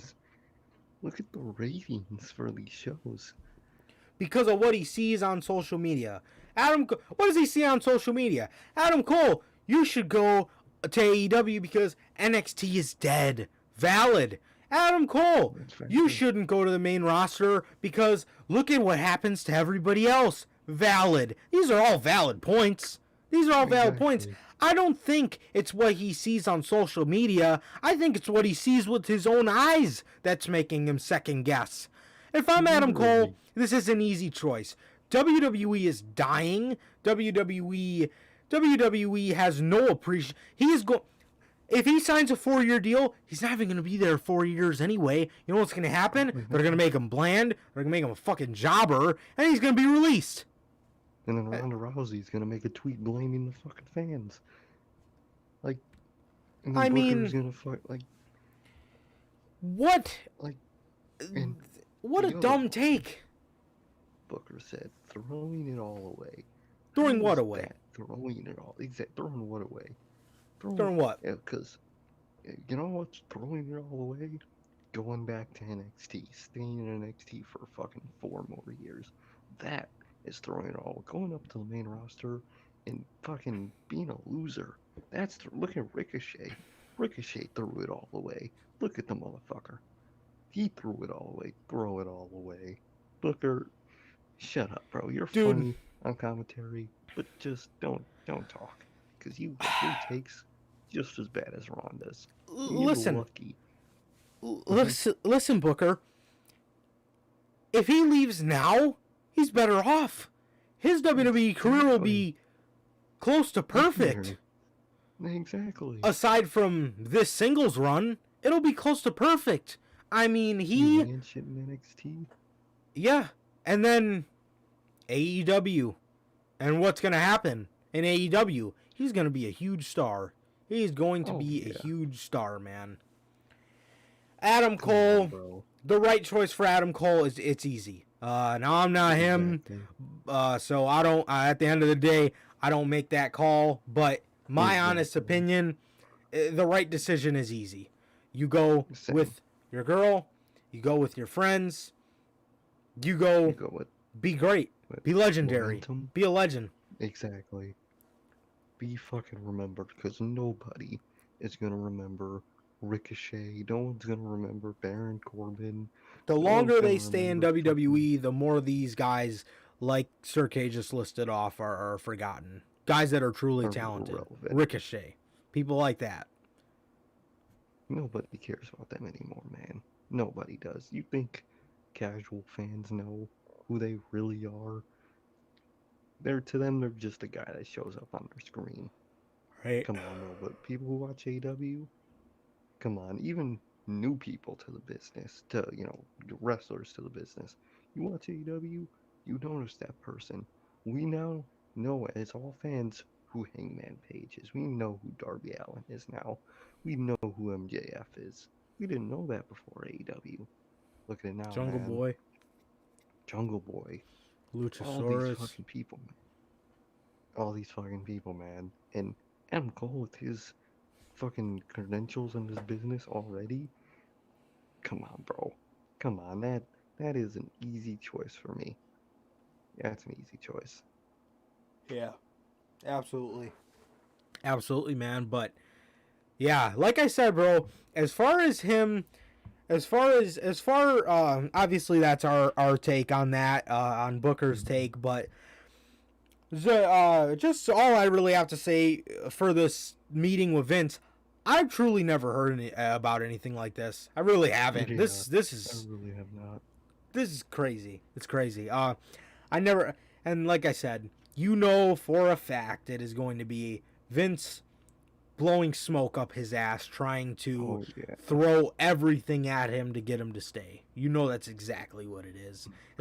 But fucking smile. Yeah, I want to say Adam Cole is a smart enough to just see right through it. Like I said, I think he's a smart enough guy, man. But yeah, man, I mean, we'll just have to wait and see. But this is going to be an interesting month of August, bro, leading into September. And I can honestly see, well, that honestly wouldn't even matter, because I heard a rumor that Adam Cole actually negotiated a no non-compete clause in his contract. So I saw that. Even if he does get released, I wonder if, he will be able to show up wherever, whenever. Exactly. You know what I mean? Man, But so hopefully, if WWE wants to be petty, I could see him not signing and them just releasing him. But I can totally see it. But Totally. as for what we know now, we're gonna have to wait and see, man. But like I said, easy choice if I'm him. Yeah. As for that Vince stuff, man, I never heard anything like that. I never heard anything. No. A high level meeting with Vince McMahon. I never heard Kinda anything shit. like that. Yeah, Exactly, but bro. they must be real desperate. I wonder if he vocalized to somebody that he's not really leaning towards Interested. staying. Exactly. And I could bet you something Vince told him during that meeting is all his friends would be safe. It's for him and his friends and his even, he said something about Britt Baker, even if she comes here, that's job security. And look at what happened to Bobby Fish. So if that's not a sign, man, I don't know what is. Company, Triple H said it years ago, and if it was a sinking ship then, what is it now? That's the real question. Like Titanic. That bitch is in half at this fucking point. And that Unbelievable. iceberg is not AEW. That iceberg is Vince McMahon. That's what fucking sunk this ship. Yep. Yeah, man, but as for that is everything we have to cover today, man. Yeah, bro. It has been another great episode, man, from the IWC's Best Kept Secret, the Notorious Heels podcast, obviously. Thank you guys for viewing into the podcast, man. I really appreciate it. It has been a pleasure for my Johnny Mayhem. And Sir K. And that is going to do it for this edition of the Notorious Heels podcast.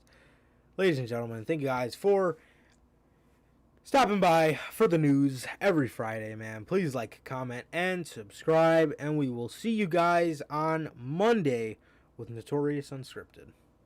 Peace.